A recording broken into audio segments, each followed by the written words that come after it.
It began with a village that seemed too small to matter and too quiet to be dangerous. Foy sat on a slight rise in the Ardennes, its stone houses clustered together as if bracing against the winter wind. Snow lay thick across rooftops and fields, softening the sharp edges of war from a distance, disguising craters, shell fragments, and frozen blood beneath a blanket of white. Smoke drifted lazily from shattered chimneys, rising into a sky that never quite brightened beyond grey.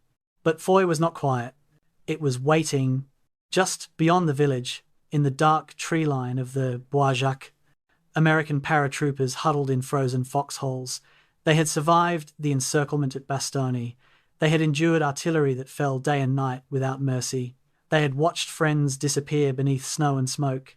Their uniforms were stiff with ice. Their boots were soaked through. Their hands trembled not from fear anymore, but from cold that never loosened its grip. And still, the war was not finished with them. Foy mattered because it sat on high ground, because its buildings offered cover, because its roads connected artillery positions, because whoever held it could see, could strike, could control the frozen landscape around Bastogne. The Germans knew this, and so did the Americans. The first assaults toward Foy were cautious, uncertain, shaped by exhaustion as much as by strategy.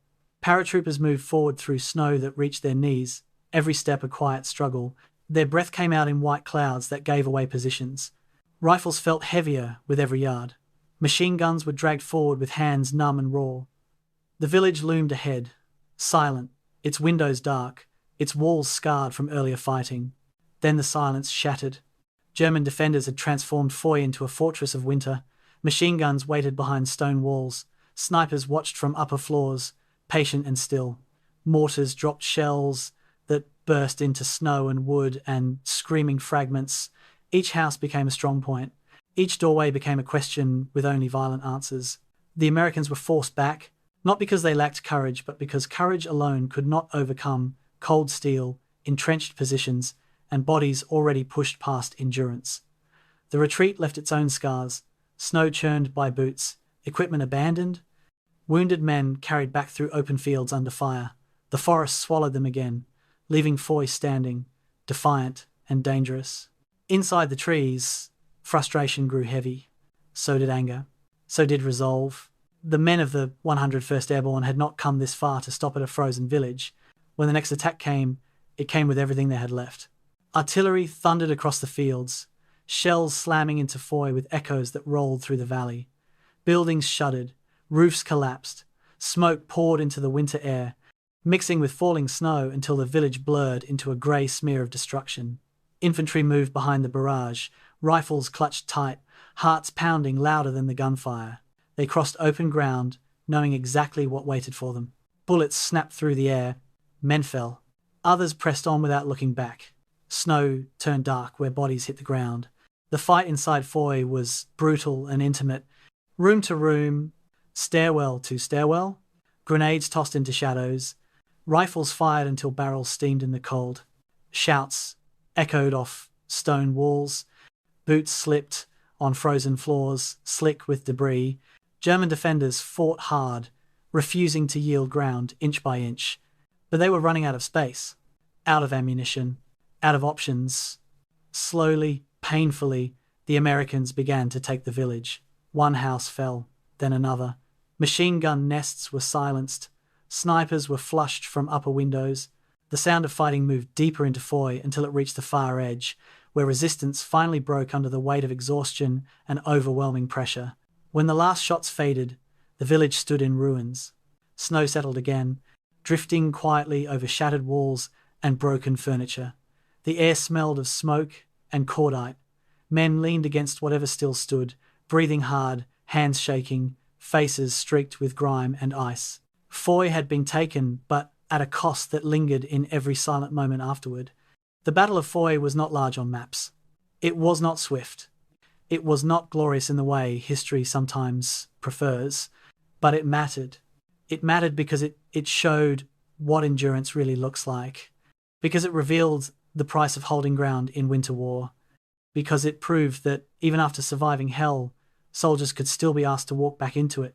Tonight, we return to that frozen village, to the snow-covered fields between forest and stone, To the men who stepped forward when their bodies begged them not to. To the quiet after the gunfire, when victory felt heavy instead of triumphant. Before we continue deeper into this story, I want to ask you something gentle, something grounded in this moment. Where in the world are you listening from right now, and what hour rests quietly around you? Is it late where you are, wrapped in stillness, or does the night feel alive? And something deeper unique to this episode, the Battle of Foy reminds us that sometimes the hardest fights come after we think we have already survived the worst. In your own life, has there been a moment when you had to find strength again after believing you were already empty? If you feel comfortable, share what that moment taught you. And if these long, steady journeys into the past help your breathing slow, your thoughts soften, or your mind drift toward rest, consider subscribing. December 28th, 1944, a paratrooper named Edward Heffron pressed his body deeper into the frozen Belgian earth, ice crystals forming on his eyelashes as he stared across 2 miles of winter landscape toward a small village called Foy. The temperature had dropped to 20 degrees below zero, with wind chill. His foxhole, carved into ground, so frozen it had taken 3 men 2 hours to dig, offered no real shelter from the cold that crept through wool and canvas like water through cloth. Around him, 63 other men from Easy Company huddled in similar holes, their breath creating small clouds that hung in the still air like signals to enemy observers. They had been here, outside the Belgian town of Bastogne, for 23 days without relief, and every man knew that rest was not coming. The village of Foy sat on slightly elevated ground to the north, its church steeple rising above modest stone houses and barns that had stood for generations. Through the morning mist, it looked almost peaceful, a typical Ardennes farming community that might hold 250 souls in better times. But Captain Richard Winters, walking the line of foxholes that morning, knew better. German artillery spotters occupied that church steeple, directing fire with methodical precision onto American positions. Every truck that tried to move supplies forward, every cluster of men gathering for warmth, became a target within minutes. The village wasn't peaceful at all. It was a weapon aimed directly at them. Easy Company had parachuted into Normandy on D-Day with 140 men. They had fought through hedgerows, liberated French villages, jumped into Holland for Operation Market Garden, and somehow survived when their aircraft took anti-aircraft fire that should have killed them all. Now, after the desperate siege of Bastogne, where they had been surrounded by German forces for 7 days, only 64 remained fit for combat. The siege had officially ended on December 26th, when General Patton's armour broke through from the south, but the fighting had not stopped.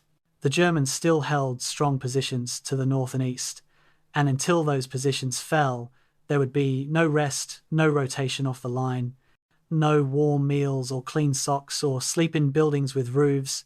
The Bastogne siege had become famous even as it was happening. Newspapers back home had carried stories of the surrounded paratroopers who refused to surrender, of General McAuliffe's one-word reply to German surrender demands. Nuts. But what the newspapers didn't capture was the grinding exhaustion that came after, when relief arrived but orders remained. Easy Company's men had not slept in beds since early December. They had not removed their boots in weeks. Trench foot was epidemic, turning feet purple and swollen inside frozen leather. They ate 1 K ration per day, sometimes less when supply trucks couldn't get through. At night, they took turns staying awake in 2-man shifts, watching the darkness for German patrols that probed their lines with cruel regularity. Private First Class Edward Heffron, who everyone called Babe, had grown up in South Philadelphia, where winters meant snow you could play in, cold that drove you inside to radiators and hot soup. This Belgian winter was different.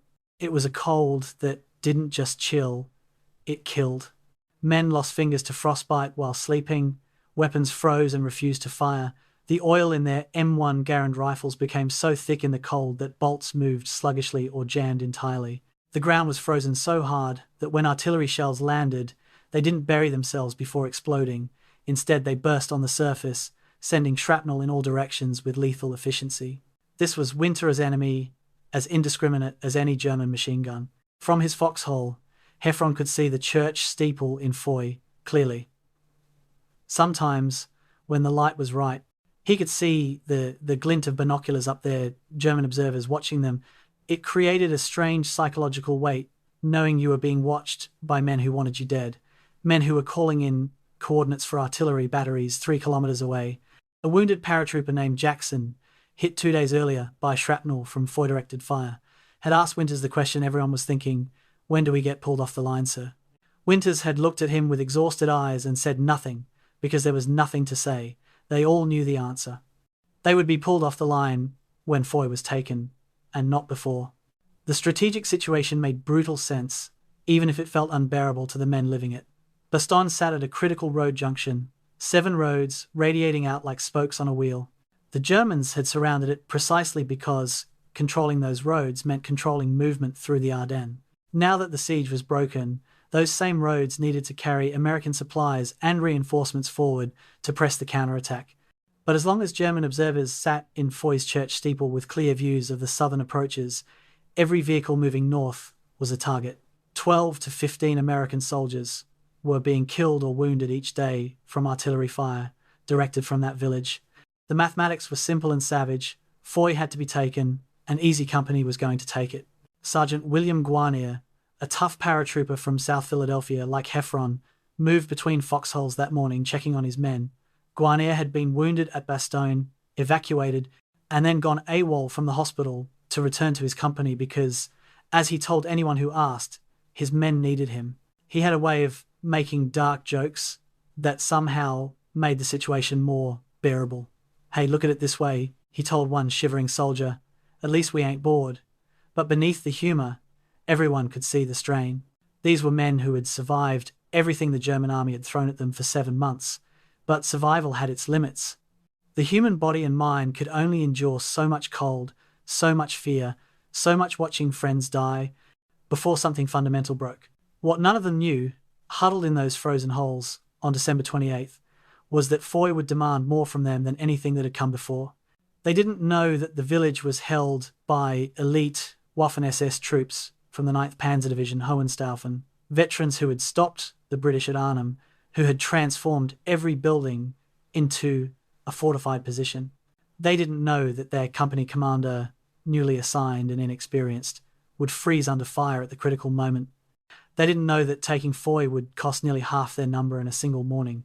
They only knew that the village sat there on its slight rise, 2 miles away, controlling roads they needed and harbouring observers who called death down on them. And they knew, with the certainty that comes from 7 months of combat, that soon they would be ordered to cross the open ground between here and there. As darkness fell on December 28th, Captain Richard Winters stood alone near the command post, a damaged barn that offered minimal shelter. He opened his journal, a small notebook he kept tucked inside his jacket, and wrote by the light of a shielded candle. "The men are in no shape for this," he wrote, his handwriting cramped and precise. He didn't specify what this was, he didn't need to. Everyone from general to private knew an attack was coming. Winters closed the journal and looked north toward Foy, where German positions were invisible in the darkness, but no less real for being hidden. Somewhere in that village, German soldiers were also huddled against the cold, also waiting. The quiet before a battle has its own particular quality, a tension that builds in the silence, and on that frozen December night, the quiet stretched over the Belgian snow like a held breath before the scream. December 29th, 1944, General Maxwell Taylor, commander of the 101st Airborne Division, stood in a requisitioned farmhouse that served as division headquarters, studying aerial reconnaissance photographs spread across a wooden table. The photos showed Foy from above, a small cluster of buildings arranged along intersecting roads that looked innocent from this height. But Taylor had commanded airborne troops since before D-Day, and he knew how to read terrain. Foy sat approximately 50 feet higher than the surrounding landscape, a modest elevation that transformed into commanding high ground in the flat Ardennes. More importantly, 3 roads converged there, creating a bottleneck through which any advance northward had to pass. The village was a cork in a bottle, and until that cork was removed, the entire American push to link up with British forces attacking from the north would stall. The reconnaissance photos revealed details that couldn't be seen from ground level. Road N30, the main artery running north from Bastogne through Foy to Houffalize, cut directly through the village centre. 2 smaller roads intersected from east and west, creating a junction in the village square. During the German siege of Bastogne, Wehrmacht forces had used these roads to move supplies and reinforcements. Now the situation had reversed. Americans needed these roads for the same purpose, but German troops still held the critical junction. Intelligence estimated that elements of the 9th SS Panzer Division Hohenstaufen occupied Foy with approximately 125 to 150 infantry, supported by armour positioned in Recon 800 metres to the east. These weren't demoralised conscripts or hastily assembled Volksgrenadier units. These were elite Waffen SS troops, some of the most experienced and ideologically committed soldiers the German army possessed. Colonel Robert Sink, commander of the 506th Parachute Infantry Regiment, joined Taylor at the map table. Sink had led the 506 since before the war, training the original volunteers, jumping with them into Normandy, pushing them through Holland and now Belgium. He pointed to the elevation lines on the tactical map. "Every vehicle we send north gets hit," he said flatly.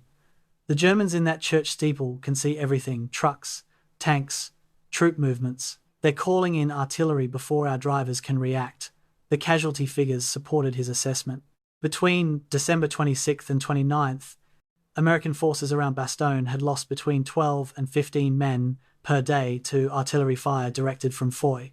The math was brutally simple. 3 days equaled roughly 40 casualties, nearly a full infantry platoon, eliminated without any ground combat at all.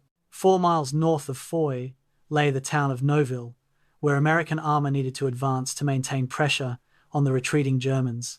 But the road to Neuville ran directly through Foy, and as long as German observers controlled the high ground, that road was a killing zone.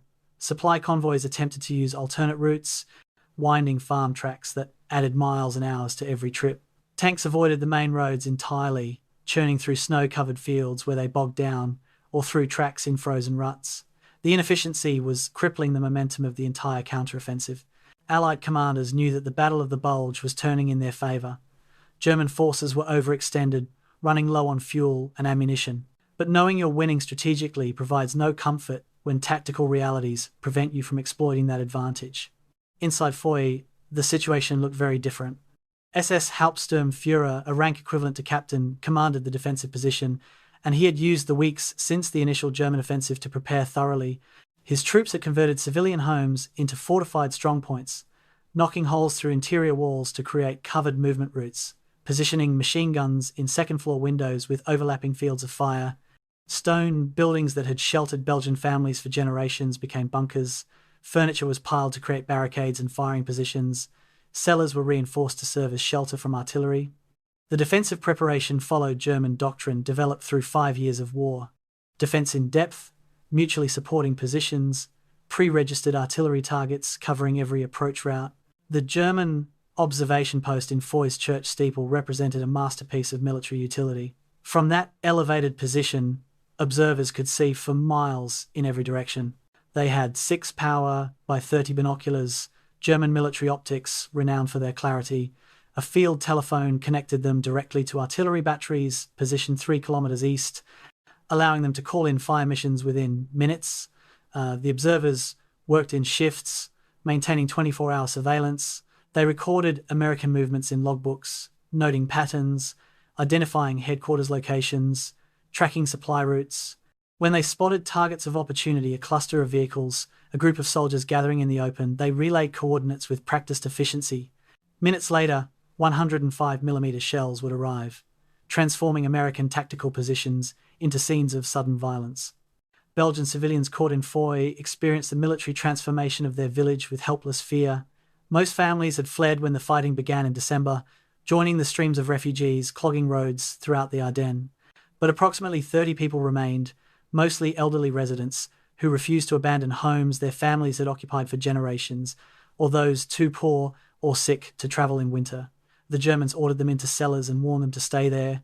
An elderly woman named Marie Hallez, 12 years old at the time, would later describe hearing German soldiers above her family's cellar, the sound of boots on floorboards, furniture being moved, glass breaking as windows were knocked out to create firing ports. The soldiers were not cruel to the civilians, but they were not gentle either. The civilians were obstacles to be managed, mouths to feed when rations were scarce, potential problems if they tried to flee toward American lines. The strategic calculation at division headquarters balanced competing pressures. Every day Foy remained in German hands extended the timeline for the broader counteroffensive. Intelligence reports indicated that German forces throughout the Bulge salient were beginning a fighting withdrawal, falling back toward the German border under pressure from American forces pushing from the south and British forces attacking from the north. The goal was to trap and destroy as many German units as possible before they escaped, but that required rapid movement, aggressive pursuit, logistics flowing smoothly over captured roads. Foy, tiny and seemingly insignificant, had become a choke point that affected operations involving divisions and corps. General Taylor made his decision with the cold clarity that command requires. The 506th Regiment would attack Foy in force, using Easy Company from 2nd Battalion as the primary assault element, supported by Fox Company attacking from the west. Artillery would prepare the objective with a 15-minute barrage, after which infantry would advance across open ground and clear the village building by building. The attack was scheduled for January 13th, giving units 2 weeks to rest, receive replacements, and prepare. On paper, the plan was straightforward, almost textbook: suppress with artillery, advance under fire, close with, and destroy the enemy. But every officer who looked at the terrain photographs, who calculated the distance across open snow-covered fields, who considered the quality of German defenders, knew that textbook simplicity had a way of collapsing when bullets started flying. That night, in Foy's church steeple, a German observer scanned the American positions through his binoculars. He could see foxholes dotting the landscape to the south, occasional movement as soldiers rotated positions or brought forward supplies. He noted everything in his logbook with methodical precision. The Americans were digging in, strengthening their positions. That meant they were preparing for something, probably an attack. He reached for the field telephone to relay his observations to the battery commander. The guns would be ready. When the Americans came across those open fields, the artillery would be waiting. The observer didn't know names or faces, didn't know that the men in those foxholes included paratroopers who had jumped into Normandy on D-Day, who had survived Market Garden and Bastogne. He only knew coordinates, ranges, and fields of fire. In modern war, that was enough. December 20th through 27th, 1944. While American paratroopers shivered in foxholes outside Bastogne, German SS engineers inside Foy worked with systematic efficiency to transform a Belgian farming village into a fortified position designed to kill. These were not ordinary soldiers hastily pressed into defensive positions. The 9th SS Panzer Division, Hohenstaufen, had earned its reputation through brutal combat across multiple fronts. They had fought in Normandy, where American and British forces had struggled for weeks to break through their defences. They had stopped the British 1st Airborne Division at Arnhem during Operation Market Garden, turning that bridge too far into a killing ground. Now, in the frozen Ardennes, they applied lessons learned through years of combat to the problem of defending a village against inevitable American assault. An SS Unterscharführer, a sergeant equivalent, supervised the conversion of a Belgian family's stone house into a fortified strongpoint. The house sat on the eastern edge of Foy, offering clear views across the fields Americans would have to cross. The sergeant's squad worked through the freezing days with practiced efficiency. They knocked holes through interior walls using sledgehammers and pry bars, creating covered routes from room to room so defenders could reposition without exposing themselves to fire. Heavy furniture, wardrobes, tables, beds was dragged to windows and stacked to create barricades with narrow firing ports. The family's possessions, photographs and dishes, and children's toys were swept aside without ceremony. This wasn't personal. It was simply the physics of modern combat applied to medieval construction. The key to the defensive plan was the MG-42 machine gun, the weapon that gave German infantry squads firepower American forces struggled to match. The MG-42 fired at a rate of 1,200 rounds per minute, a cyclic rate so high that individual shots blurred into a continuous ripping sound that American soldiers called Hitler's zipper. The weapon's effective range exceeded 1,000 meters, and its sustained fire capability allowed a single gun to dominate entire sectors of terrain. In Foy, SS troops positioned 6 MG-42 machine guns in carefully selected locations. Each gun covered an approach route, and the positions were mutually supporting. If Americans tried to flank one gun, they would expose themselves to fire from another. The overlapping fields of fire created a killing zone with no safe routes through it. Second-floor windows offered ideal firing positions. The elevation provided extended sight lines, allowing gunners to engage targets at maximum range. The stone walls of Belgian houses, some more than a foot thick, offered protection from small arms fire and even some artillery fragments. An SS machine gunner settled behind his MG42 on the second floor of a house facing south, studying the terrain through the knocked-out window. He could see approximately 400 meters across open, snow-covered fields to the tree line where American positions began. The snow actually helped. Dark shapes would stand out clearly against the white background. He adjusted the gun's bipod, ensuring a stable platform, and checked the belt of ammunition feeding into the receiver. 2,000 rounds per position, the standing order read.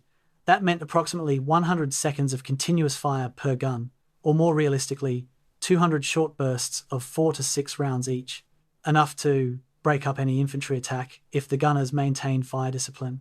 The defensive positions in Foy followed Wehrmacht doctrine developed since 1939 and refined through campaigns across Poland, France, Russia, North Africa, and now Western Europe. Defense in depth meant creating multiple layers of resistance rather than a single hard line.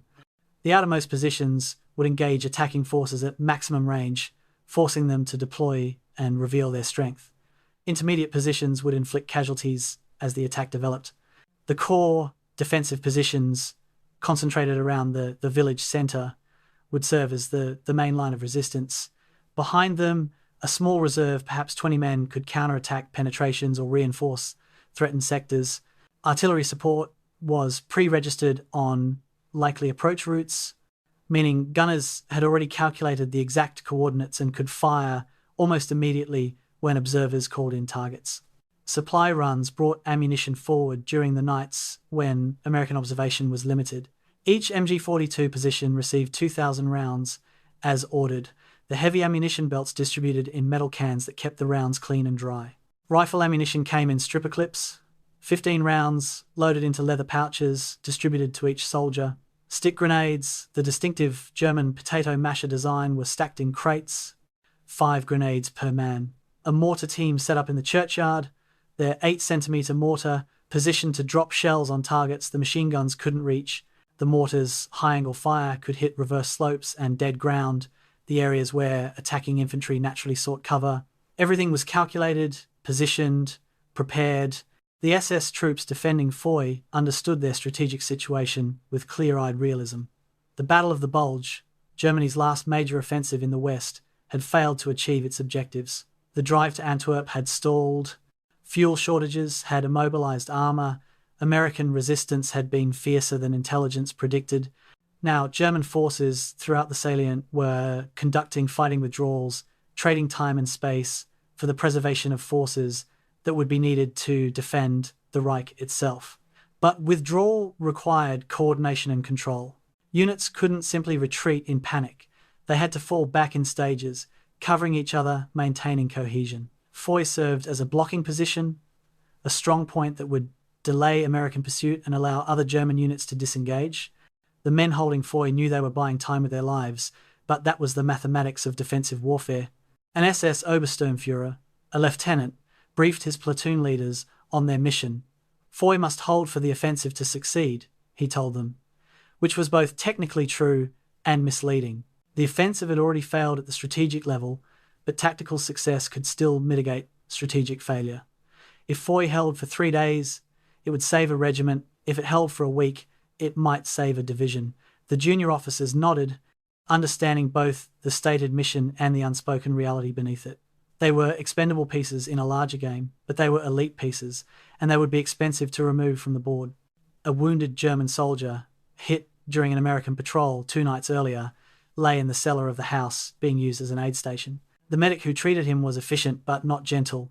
Morphine was in short supply, bandages had to be reused, infection was inevitable.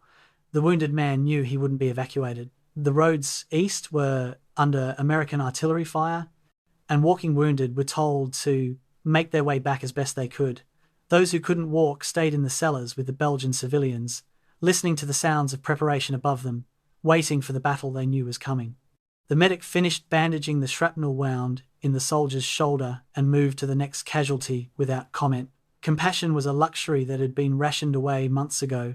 As January approached and the days remained locked in bitter cold, the SS troops in Foy settled into a routine defined by watches, patrols, and the constant maintenance that weapons required in winter conditions. They scraped ice from machine gun barrels, oiled actions that froze overnight, tested firing mechanisms in the pre-dawn darkness. They watched American positions through binoculars and calculated ranges to likely assembly areas. They knew the attack would come soon. You didn't dig in, so obviously unless you were preparing to advance, when it came, they would be ready. These were professional soldiers, ideologically committed to a cause that was already lost, but tactically focused on the immediate problem of defending a village against an enemy who outnumbered them and could call on artillery and air support they couldn't match. They would fight because that's what soldiers do, because orders were orders, because retreat without orders meant courts-martial or worse. And in the calculating way that soldiers everywhere understand, they knew their defensive advantages might balance the scales enough to make the Americans pay a price high enough to remember. January 9th, 1945, in a damaged barn serving as battalion headquarters, officers from Easy Company gathered around ammunition crates that had been arranged to form a crude table. Maps covered the wooden surfaces, tactical overlays marking German positions in red and American assault routes in blue. The morning light filtered through gaps in the barn's walls where artillery fragments had punched through. Captain Richard Winters stood at the head of the makeshift table, his breath visible in the cold air despite the small fire burning in a barrel in the corner. Around him stood the men who would lead the attack on Foy, platoon leaders, squad leaders, the newly assigned company commander. Their faces showed the strain of 7 months' continuous combat, but their attention remained focused as Winters began the briefing that would shape the battle to come. The plan, as Winters outlined it, followed standard infantry assault doctrine. Easy Company would attack from the south, advancing across approximately 400 metres of open ground to reach Foy's outer buildings. Fox Company would attack simultaneously from the west, creating a pincer movement that would divide German attention and prevent them from concentrating forces against a single approach. Artillery support had been allocated 8 105mm howitzers, would fire a 15-minute preparatory barrage starting at 08:45 on January 13th. The barrage would lift at 0900 exactly, and that would be H-hour, the moment infantry began their advance. In theory, 15 minutes of artillery fire would suppress German defenders, destroy weapons positions, and create enough shock and confusion that American troops could close the distance before organised resistance could develop. Winters used a wooden pointer to trace the route on the map. 400 metres from our line to their positions, he said, tapping the map. Open ground, snow-covered, no cover, except for slight depressions in the terrain. Every officer in the room understood what that meant. 400 metres was the effective range of German machine guns. Every step of the advance would be made under potential fire from weapons that could deliver 1,200 rounds per minute. The snow would slow movement and make it harder to dig in if they came under fire. The white background would make them visible from extraordinary distances, and the slight depressions, Winters mentioned shell craters from earlier bombardments, natural folds in the terrain, were the only places men could seek cover if the advance stalled. Lieutenant Norman Deakey, recently assigned as Easy Company's commander, stood to Winters' left. Deakey had arrived in early January, transferred from a staff position to fill the combat leadership role that Easy Company desperately needed. On paper, his qualifications were adequate. He had completed officer training, served briefly in a line unit, and received his promotion based on evaluations that described him as competent and reliable. But the veterans in the room knew that paper qualifications meant little in combat. What mattered was whether an officer could make decisions under fire, whether he understood the difference between textbook tactics and the chaotic reality of men dying, whether he could earn the trust of soldiers who had survived everything from D-Day to Bastogne. Deakey had been with the company for 8 days. He had not yet been in combat with them. During the briefing, Deakey asked few questions. When Winters outlined the artillery support, Deakey nodded. When the assault route was described, Deakey nodded again. The other officers watched him carefully, looking for signs of competence or incompetence, but finding mostly silence. In combat units, silence from a commander could mean confidence, or it could mean paralysis. There was no way to know until bullets started flying. Sergeant Floyd Talbot, one of Easy Company's most experienced squad leaders, later told another NCO that Dyke's silence worried him more than if the lieutenant had asked stupid questions. At least stupid questions revealed what someone was thinking. The supporting artillery fire, 8 guns for 15 minutes, represented substantial firepower by infantry standards. Each 105mm howitzer could fire 3 to 4 rounds per minute in sustained bombardment, which meant approximately 280 to 300 rounds would land in and around Foy during the preparatory barrage. Each high-explosive shell created a casualty radius of approximately 35 metres. Under ideal conditions, soft ground that allowed fragments to spread, troops caught in the open, but conditions in Foy were far from ideal. The ground was frozen solid, which would reduce fragmentation effects. The German defenders were in stone buildings and prepared positions, not exposed in the open. The effectiveness of the barrage would depend largely on luck, whether shells landed directly on positions, whether roofs collapsed on defenders, whether enough psychological shock was created to disrupt the German defensive plan. Winters walked his officers through the timeline with methodical precision. At 0845, artillery would begin the preparatory barrage. At 0900, the guns would lift and infantry would move forward from their assembly area. At 0915, if the advance proceeded on schedule, lead elements should be entering Foy's outer buildings. By 0945, the village should be secured, and companies would begin clearing operations, checking cellars, searching for bypass defenders, establishing defensive positions against possible counterattack. The timeline assumed resistance would be moderate, that artillery would significantly degrade German defensive capabilities, that casualties would be manageable. It was a reasonable plan based on standard assumptions about how infantry assaults developed. But Captain Richard Winters, who had led men in combat since June 6, 1944, knew the gap between plans and execution. That evening, after the briefing ended and the other officers dispersed to brief their squads, Winters sat alone in the barn and opened his personal journal. By candlelight, he wrote a single sentence that captured his private assessment: "The men are in no shape for this."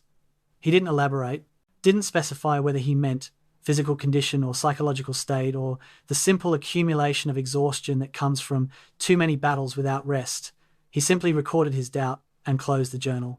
The assault plan distributed across Easy Company through squad briefings that night and the following day. Sergeants gathered their men in foxholes and damaged buildings, using rough sketches in the snow to illustrate the route, the objective, the plan. The soldiers listened with the particular attention that comes from knowing the briefing, describes events where you might die. They asked practical questions. What about ammunition resupply? Where's the medic going to be? What if we get pinned down? The sergeants answered what they could and admitted ignorance about the rest. No plan survived contact with the enemy anyway. Everyone knew that. The goal was to understand the general idea so that when the plan fell apart, as it inevitably would, soldiers could make intelligent decisions on their own. The 400-metre advance across open ground dominated every conversation. Veterans who had fought in Normandy's hedgerows or Holland's streets knew that distance mattered less than cover. 400 metres through dense terrain with ditches and walls to hide behind was survivable. 400 metres across open snow against prepared positions was something else entirely. The mathematics were brutal. A MG-42 machine gun firing 4-round bursts at 800 rounds per minute could deliver 200 bursts during a 4-minute crossing. If even 10% of those bursts found targets, that meant 20 men hit. And Foy had 6 machine gun positions, at minimum. The veterans didn't share these calculations with the replacements. There was no point in terrifying men who would need all their courage to function when the moment came. But among themselves, in quiet conversations after dark, they spoke with fatalistic clarity about what was coming. January 12, 1945, Private First Class Edward Heffron sat in a foxhole with frozen fingers wrapped around a pencil, trying to write a letter home to Philadelphia. The paper kept threatening to blow away in the wind that swept across the Belgian landscape, and the pencil barely made marks on the cold paper. He wrote anyway, forming words that might be the last his family ever received from him.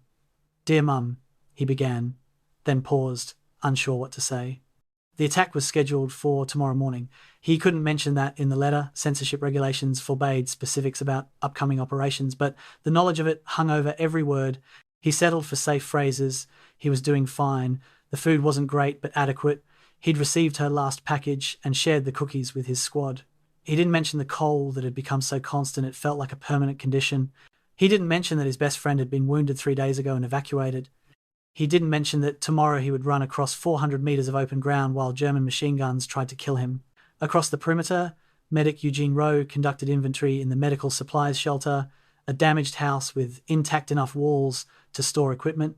Rowe counted bandages, morphine syrettes, sulfur powder, plasma. The numbers were inadequate, and he knew it. 23 morphine syrettes for a company of 89 men attacking a fortified position. 14 proper bandages, though he could supplement with torn cloth if necessary. The morphine worried him most. In winter combat, wounds that might be survivable in summer became lethal. The cold, accelerated shock, reduced blood flow, turned minor injuries into major medical emergencies. Morphine didn't heal anything, but it could keep a wounded man calm enough for evacuation, could ease pain enough that shock didn't kill faster than the wound itself. 23 syrettes meant 23 men could receive pain relief. When casualties exceeded that number, Rowe would have to make choices about who received morphine and who didn't. Sergeant William Guarnier, who everyone called Wild Bill, sat on an ammunition crate sharpening his trench knife with methodical, practiced strokes. The knife was a brutal piece of equipment, designed for close combat, when rifles became clubs, and survival depended on whatever weapon came to hand. Guarnier had returned to Easy Company against orders, walking out of a hospital in France and hitchhiking back to Belgium because, as he told anyone who asked, his men needed him more than the hospital needed his bed. He was 30 years old, ancient by paratrooper standards, and he had been in combat since June 6th. The knife's edge caught lamplight as he tested it against his thumb. Around him, other veterans prepared equipment with similar care, cleaning weapons, checking ammunition loads, tightening bootlaces, going through rituals that gave the illusion of control over situations where control was impossible. A replacement soldier in combat for 8 days since arriving from the replacement depot approached a group of veterans with the hesitant manner of someone who knows he's interrupting. "What's it like?" he asked. The question vague, but its meaning clear. What's it like to attack a fortified position? What's it like to run across open ground under fire? What's it like to kill or be killed? The veterans exchanged glances. How do you explain combat to someone who hasn't experienced it? Sergeant Talbot finally answered, "It's loud and confusing, and you do what you're trained to do until it's over." It wasn't much of an answer, but it was honest. The replacement nodded and walked away, not particularly reassured, but no more frightened than before. Equipment checks revealed problems that cold weather magnified. M1 Garand rifles, the standard infantry weapon, were reliable in normal conditions but struggled in extreme cold. The operating rod that drove the rifle's semi-automatic action sometimes froze if too much oil accumulated. Soldiers had learned to wipe their weapons almost dry, using minimal lubrication, but that created its own problems. Metal-on-metal wore faster, actions became rough. The Browning automatic rifle, or BAR, suffered similar issues but worse, because its more complex action had more points of potential failure. Magazines cracked in the cold, the metal becoming brittle. One squad leader discovered 3 cracked BAR magazines during inspection and had no replacements. He made a note to brief his bar gunner. "Single shots only.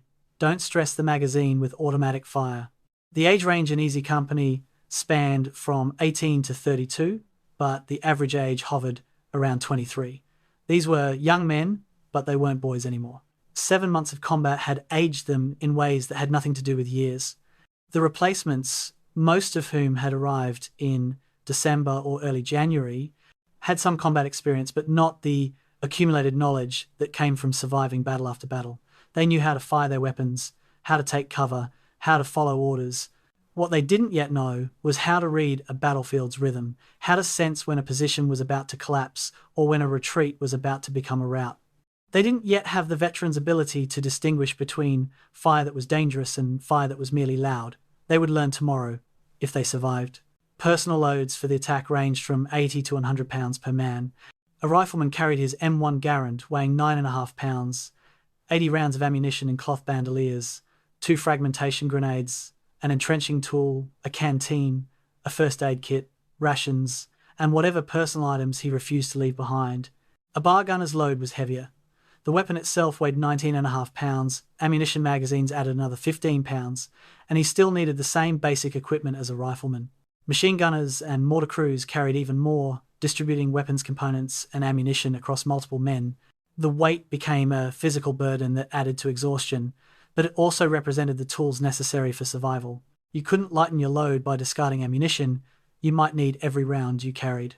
Trench foot had become epidemic throughout the American forces in Belgium. 15% of Easy Company was on limited duty because of frozen feet, swollen and discoloured from weeks in wet boots in freezing conditions.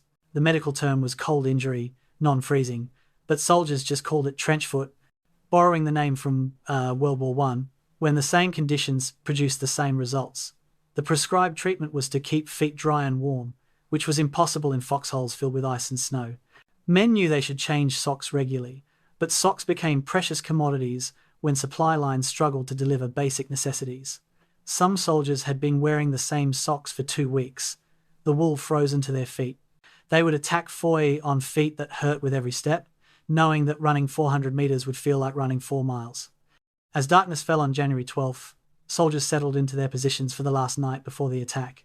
Some tried to sleep, curling into their frozen foxholes and wrapping themselves in whatever blankets or shelter halves they possessed.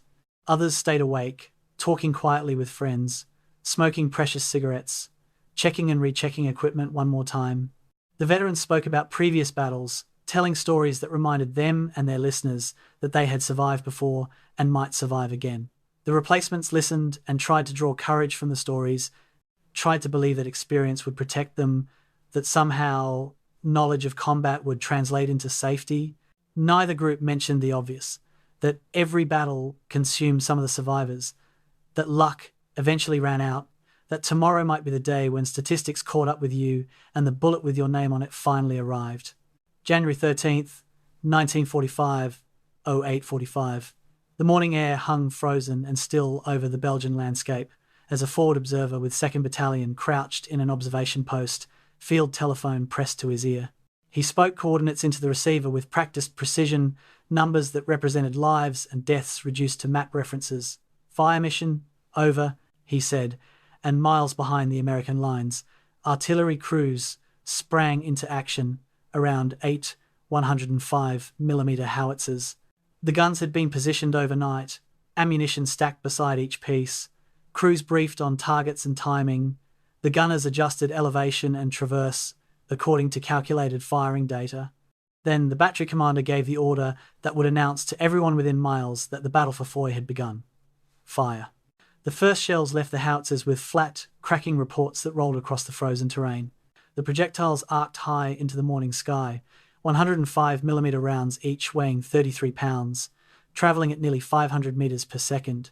The flight time from gun to target was approximately 18 seconds, 18 seconds during which German defenders in Foy heard nothing, suspected nothing, and then the world exploded around them. The first impact struck the northern edge of the village at 08:45 exactly, high explosive shells detonating with sharp cracks that threw frozen earth and stone fragments in all directions. Roof tiles shattered, window frames disintegrated. The distinctive smell of cordite began to drift across the village as the artillery battery settled into its rhythm. Fire, reload, fire again. In a cellar beneath one of Foy's fortified houses, a German machine gunner counted impacts. He had experienced artillery barrages before in Normandy, in Holland, in earlier fights around Bastogne, and he knew that counting helped maintain mental control when everything above ground was chaos. 1, 2, 3, 4. The shells landed with irregular spacing, some close enough that dust shook from the cellar ceiling, others more distant. His squad leader, an SS Unterscharführer, with 2 years of Eastern Front experience, sat calmly against the stone wall. 15 minutes, the squad leader said, his voice carrying the certainty of someone who understood American artillery doctrine. They'll fire for 15 minutes, then their infantry will advance. That's when we go upstairs." The machine gunner nodded and continued counting, the numbers giving order to chaos. The artillery barrage created impressive visual effects but less impressive tactical results. Each 105mm high explosive shell, under ideal conditions, created a casualty radius of approximately 35 meters. Anyone within that radius caught in the open faced death or serious injury from blast overpressure and fragments, but the conditions in Foy were far from ideal for artillery effectiveness. The ground was frozen solid to a depth of several inches, which meant shells didn't bury themselves before detonating. Surface bursts looked dramatic, throwing up large clouds of debris, but they were less lethal than buried explosions that sent fragments outward at ground level. More critically, the German defenders weren't in the open, they were in stone cellars and behind thick walls. A building could absorb multiple near misses, the walls dampening blast effects and stopping fragments. Approximately 280 shells landed in and around Foy during the 15-minute barrage.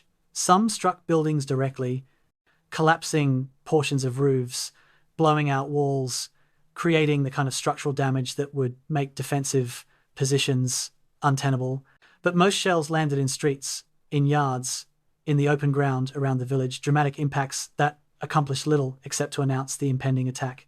The smoke and dust created by the barrage drifted across Foy in clouds, obscuring visibility and giving American observers the impression that devastation must be total. Surely nothing could survive 15 minutes of continuous bombardment. Surely the German defenders must be dead or wounded, or at minimum shocked into paralysis. This was the assumption the attack plan relied on, and it was almost entirely wrong. When the artillery lifted at 0900, a strange silence fell across the battlefield. For exactly 30 seconds, no guns fired, no shells landed, no explosions shattered the air. In that brief quiet, soldiers on both sides drew breath and prepared for what came next. American paratroopers in their assembly areas checked weapons one final time, adjusted equipment, exchanged final words with friends. In Foy's damaged buildings, German defenders emerged from cellars and moved to their fighting positions. The machine gunner who had been counting shells climbed stairs to the second floor, his MG-42 already positioned at a window facing south. He settled behind the gun and looked out across 400 meters of snow-covered ground to the tree line where American positions began. He could see movement there, men rising from cover, forming into assault lines. The 15-minute barrage had killed approximately 2 Germans and wounded 8 to 12 more. One position took a direct hit, collapsing a portion of roof and killing both defenders. Another shell landed in the church courtyard where mortar crews had positioned their weapon, wounding 3 men but leaving the mortar intact. The remaining German defensive positions, the machine gun nests, the rifle positions, the observation post remained operational. The barrage had been impressive and violent and largely ineffective.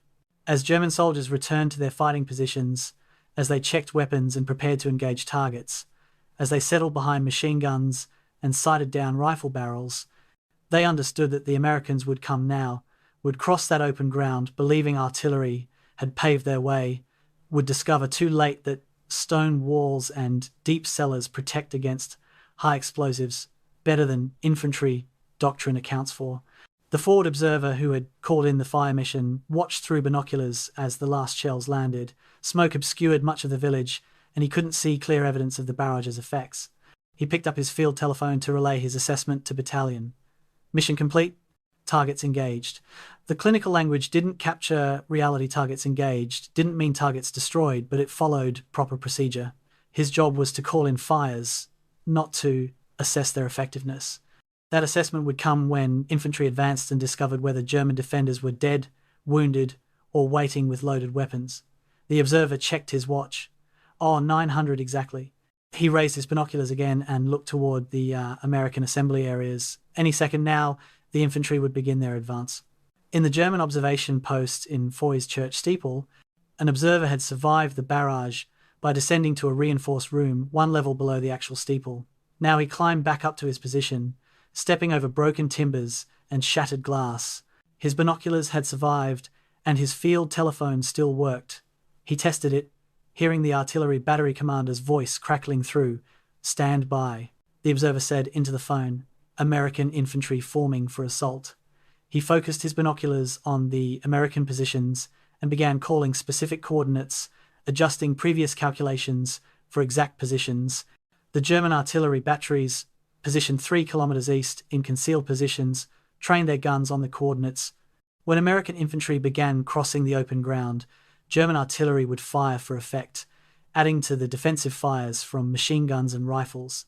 The observer spoke numbers into the telephone, his voice calm and professional, announcing deaths that hadn't happened yet but were already calculated in fractions of degrees and meters of range.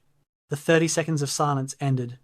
Lieutenant Norman Dyke, standing in the assembly area with Easy Company formed around him, raised his whistle to his lips and blew. The sound cut through the morning air, high and sharp. Along the American line, sergeants repeated the command, "Move out, let's go." And with that, 89 men began walking across 400 meters of open snow toward a village where German soldiers waited behind loaded weapons. The artillery had spoken. Now the infantry would speak. And in Foy's fortified positions, defenders sighted their weapons and prepared to answer with the particular eloquence that comes from MG-40, 2 machine guns firing 1,200 rounds per minute into soldiers with nowhere to hide. January 13th, 1945, 09:02. 89 American paratroopers rose from cover and began walking south to north across snow-covered Belgian farmland. They moved in a skirmish line, the standard infantry assault formation, each man maintaining approximately 5 meters of spacing from the soldiers to his left and right. The formation looked orderly from a distance, a line of dark figures against white snow, advancing with the methodical pace that training and discipline impose on men walking toward violence. Lieutenant Norman Dyke walked near the center of the line, whistle around his neck, rifle in hand. Behind the advancing soldiers, officers and NCOs, who would follow in a second wave, watched through binoculars. 400 meters to cross. At walking pace, approximately 4 to 5 minutes. The plan called for artillery to have suppressed German defences, for resistance to be scattered and disorganised. The plan was about to collide with reality. The first 100 meters passed in eerie quiet. The soldiers walked steadily, boots crunching in snow, breath visible in the cold air. No shots came from Foy's buildings. Some men began to hope that maybe, impossibly, the artillery had worked. Maybe the Germans were dead or fled or too shocked to fight. Maybe this would be easy. Veterans knew better than to hope, but even veterans can't entirely suppress the desire for survival. They walked through the quiet, weapons ready but not yet needed, the village growing larger with each step. Then, at approximately 150 meters from Foy's outer buildings, German artillery began falling. The shells landed behind the advancing line initially, hitting empty ground where men had been moments before. But the impacts announced that German observers were tracking them, adjusting fire, calculating the timing needed to catch infantry in the open. At 200 meters, the machine guns opened fire. The MG-42's distinctive sound, that ripping cloth noise faster than any Allied weapon, cut through the morning air from multiple positions. Traces arced outward from Foy's buildings, bright streaks that looked deceptively slow until you realized each visible tracer represented 4 non-visible bullets between them. The beaten zone, the area where machine gun fire, concentrated with lethal density, swept across the American line. Men instinctively hunched, making themselves smaller targets, but the skirmish line formation meant there was nowhere to hide. You maintained spacing and kept advancing, or you dove for cover and the attack stalled. Training said advance. Survival instinct said, get down. For a moment, discipline held. Private First Class Edward Heffron was running now. Everyone was running. The walking advance abandoned as fire began finding targets. He saw a paratrooper to his left, a replacement, whose name he didn't know, take a burst across the chest and fall forward into the snow. The man fell heavily, the way bodies fall when life leaves them instantly. No attempt to catch himself or break the fall. Heffron kept running. You couldn't stop for wounded. Not yet. Not until the objective was reached. A medic would crawl out later, would reach the wounded under fire, would try to save whoever could be saved. Heffron's job was to keep moving forward, to close the distance to those buildings where the fire was coming from, to reach a point where his rifle would be useful instead of a weight in his hands. 250 meters from Foy. 150 more to go. The attack began to fragment. Some men dove into shell craters from the earlier artillery barrage, seeking any cover the landscape offered.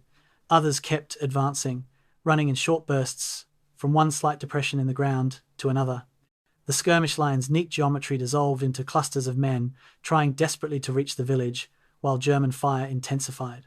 An MG-42 firing from a second-floor window had a perfect field of fire across the entire approach route. The gunner traversed methodically, firing 4 to 6 round bursts, each burst aimed at a different target. The cyclic rate of 1,200 rounds per minute meant he could engage multiple soldiers in seconds. Load, aim, fire. Another American paratrooper fell. Load, aim, fire. Another went down, clutching his leg. At 300 meters, Lieutenant Norman DK stopped running. He stood in the open, fully exposed to fire, but he wasn't moving forward or giving orders. He seemed frozen, locked in place by indecision or fear, or the simple, overwhelming sensory assault of modern combat. Around him, men looked to him for direction, for orders, for leadership. What they saw was an officer who had stopped functioning. A sergeant nearby screamed, "Keep moving," to his squad, trying to maintain momentum through force of personality, since leadership from above had evaporated. But individual NCOs couldn't coordinate an entire company assault. The attack required someone to make decisions about where to concentrate force, which positions to suppress first, when to commit reserves. DK made no decisions. He simply stood, holding his rifle, staring toward Foy. Medic Eugene Rowe moved forward through the chaos with the focused purpose that medical training creates. He ran in a low crouch toward a wounded paratrooper who was screaming for help, the man's leg shattered by machine gun fire. Rowe slid into cover beside him, his aid bag already open. The leg wound was bad femur, broken, femoral artery possibly nicked, blood soaking through the man's uniform. Rowe applied a tourniquet above the wound, tightening it until blood flow slowed, then injected morphine. The wounded man's screaming subsided to whimpers. Rowe marked his forehead with an M in grease pencil. Morphine administered, "Don't give him more," and moved to the next casualty. He had 23 morphine syrettes in his aid bag when the attack began. 5 minutes in, he had 18 left. The mathematics of trauma medicine in combat were simple and brutal. Too many wounded, too few supplies, decisions about who gets treatment and who doesn't. Sergeant William Guarnier, running with his squad, saw Dyke's paralysis and knew the attack was failing. You couldn't take a fortified position with men pinned in the open, leadership frozen, casualties mounting. He tried to rally his squad to keep them moving, but German fire was too heavy. An MG-42 swept across their position, forcing everyone down. Guarnier pressed himself into a shallow depression in the snow that offered almost no cover. Bullets cracked overhead, that distinctive supersonic snap when rounds passed close. He could see Foy's buildings, could see muzzle flashes from German positions, but he was pinned 300 meters short of the objective, with no clear way forward, and a company commander who had stopped giving orders. In battalion headquarters, Captain Richard Winters stood at an observation post watching the attack through binoculars. He could see the skirmish line dissolving, men going to ground, the advance stalling. He could see Lieutenant Dyke standing motionless while soldiers around him tried to continue the assault without direction. Through the binoculars, Winters watched Easy Company, his company, the men he had trained and led since D-Day, being destroyed piece by piece by German machine guns that should have been suppressed by artillery but weren't. He watched men fall, watched others seek cover that didn't exist, watched an attack fail in real time. The radio operator stood beside him, headset on, monitoring the battalion net. Static and fragmented transmissions came through. "We're stuck. Need orders. Casualties mounting."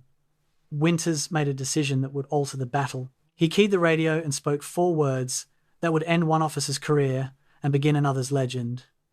"Get Dyke out. Send Spears." January 13th, 1945, 09:15. Captain Richard Winters stood in the battalion observation post, radio handset pressed to his ear, making a decision that violated every conventional rule about command continuity, but followed the deeper rule that leaders exist to save lives when systems fail. Lieutenant Norman Dyke had frozen under fire, and men were dying because of it. Winters could watch the attack collapse and follow proper procedure, maintain chain of command, don't relieve officers mid-battle, wait for the situation to resolve itself, or he could act. He acted. "Get Dyke out. He repeated into the radio, his voice carrying the flat certainty of command. "Send Spears in." Now, across the battlefield, runners moved to execute the order, carrying a message that would transform the battle's outcome in ways nobody could predict, but everyone would remember. Lieutenant Ronald Spears received the order while positioned with the reserve platoon 500 meters behind the stalled assault. Spears was 25 years old, but carried himself with the bearing of someone who had made peace with death long ago. He had been with the 506th since D-Day, had built a reputation that mixed professional competence with disturbing rumours.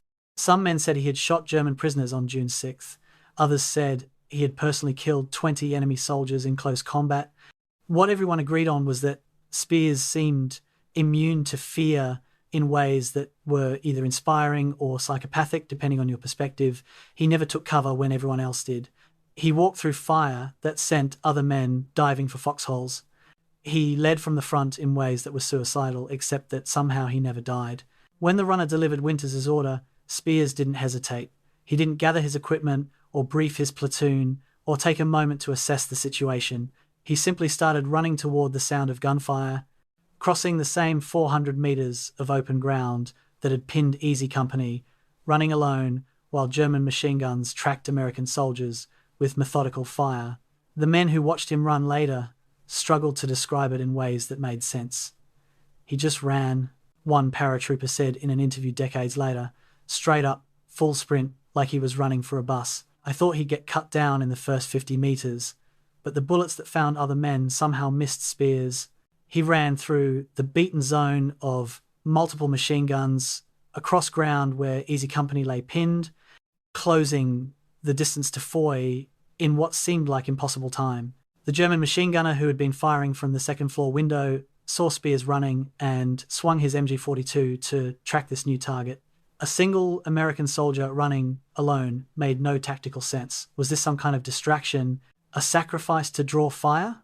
The gunner settled his sights on the running figure, led him slightly to account for movement, and squeezed the trigger. A 6-round burst stitched across the snow where Spears should have been, but Spears had changed direction slightly, an unconscious combat instinct that saved his life. The gunner corrected and fired again, missed again. Before he could fire a third burst, Spears disappeared into dead ground, a slight fold in the terrain that provided temporary cover. Spears reached Easy Company's pinned elements at 09:17, 13 minutes after the attack had begun, and 12 minutes after DK had frozen. The soldiers lying in shell craters and shallow depressions looked up to see Spears arriving, not even particularly winded from his 400-meter sprint under fire. "Follow me," he shouted, the two words cutting through the noise of battle with absolute authority. He didn't explain the change in command, didn't waste time on formal transition procedures. He simply stood up, fully exposed to German fire, and started running toward Foy. The psychological impact was immediate and profound. If Spears could stand and run, maybe they could too. If this crazy officer was willing to lead from the front, maybe following him was possible. One by one, then in groups, then as a renewed wave, Easy Company's soldiers rose from cover and advanced. The attack that had been dying suddenly revived. Where moments before men had been pinned and leaderless, now they had direction and momentum.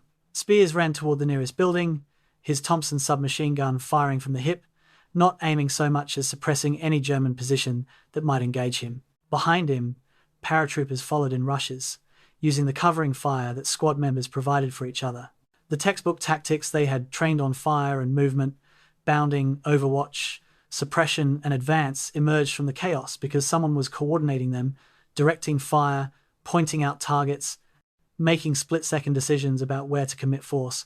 A German MG-42 position that had been dominating a sector of the battlefield suddenly came under concentrated rifle fire from multiple angles. The gunner, trying to track Spears and multiple other targets simultaneously, made the fatal mistake of losing fire discipline. He held the trigger down too long, burning through his ammunition belt in a long burst that missed everything it aimed at. In the seconds it took to reload, American paratroopers closed the distance to his building. A grenade came through the window, exploding in the room with a sharp crack. The machine gun went silent. Spears didn't stop at the first building. In a decision that became legendary in retellings, he continued running completely through the German defensive positions in Foy, across the village through enemy-held territory and linked up with Fox Company attacking from the west.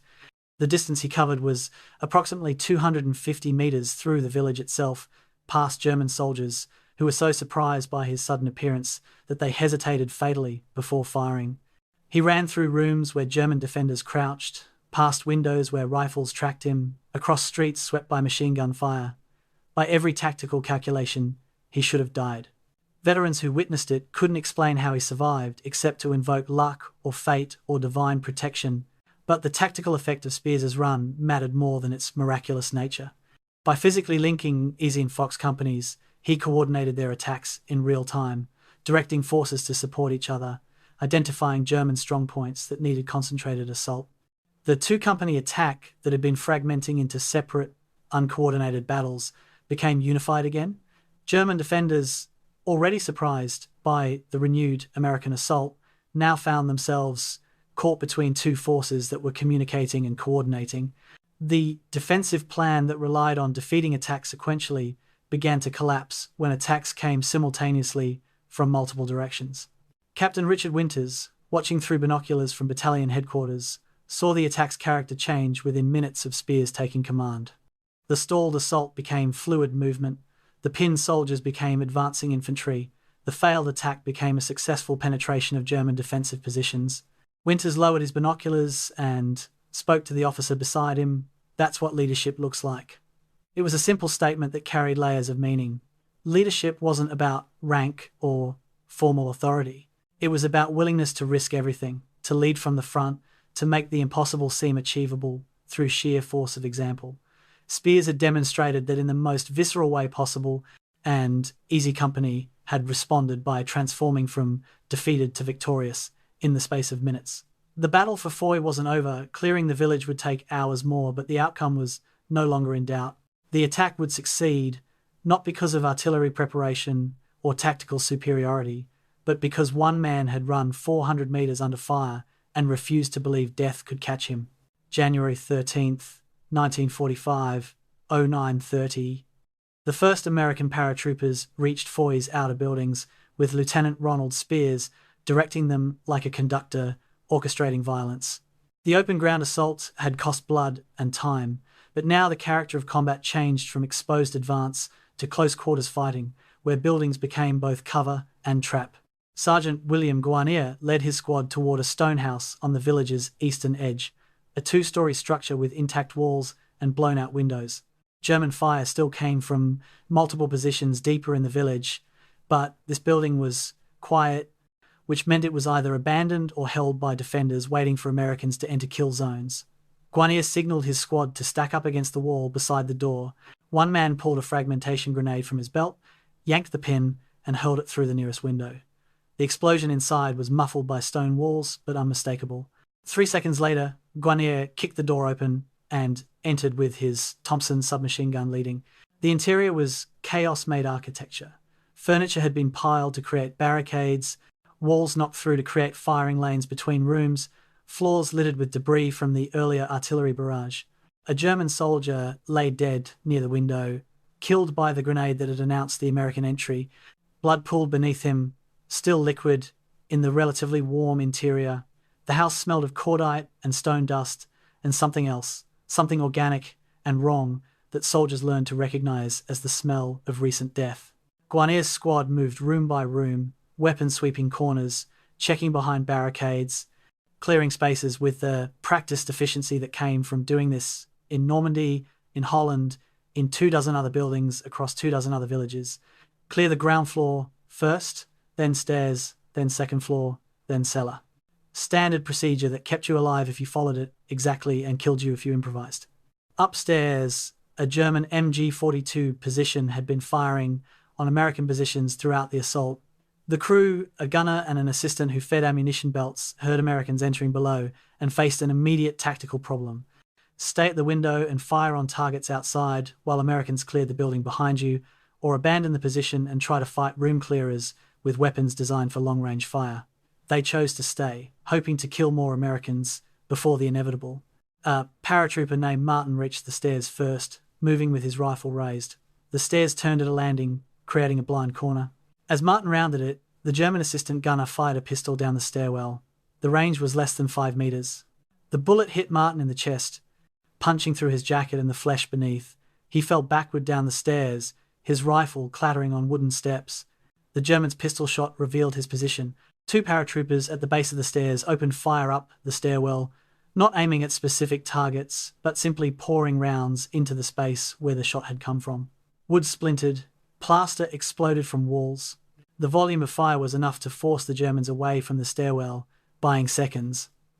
A sergeant pulled Martin to safety. The wounded man was conscious, breathing, the wound serious but not immediately fatal. Medic Eugene Rowe, who had entered the building behind the assault element, went to work on Martin while the fighting continued above him. Rowe worked with the focused calm that separated good medics from dead ones. His hands moving through practiced motions. Cut away clothing, assess wound, apply bandage, inject morphine. Martin's eyes tracked Rowe's movements, aware enough to understand he'd been shot, but in enough shock that pain hadn't fully registered. The squad couldn't advance upstairs while Germans held the second floor with clear sight lines down the stairwell. The tactical problem had a brutal solution. If you can't advance through, go around or through walls.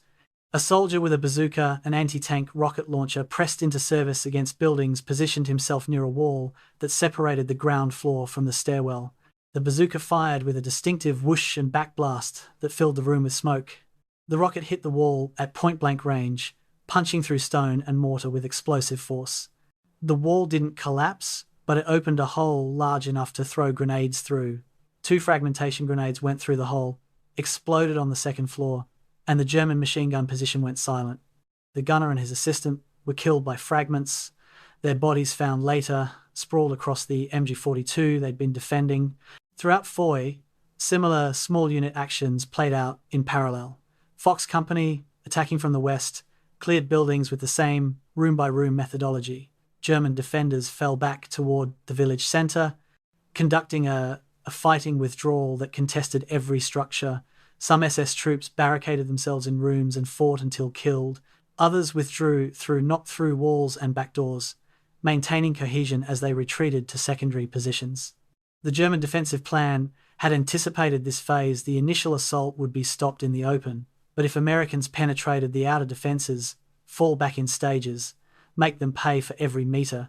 The plan was working insofar as American casualties mounted with each building cleared, but it was failing strategically because the defence couldn't hold indefinitely against attackers who had momentum. Belgian civilians, huddled in cellars throughout this fighting, experienced the battle as sound transmitted through stone. Explosions, gunfire, screaming in German and English, and sometimes no language at all, just the sounds humans make when wounded or dying. Marie Hellez, 12 years old, crouched with her family in their cellar while combat raged in the rooms above.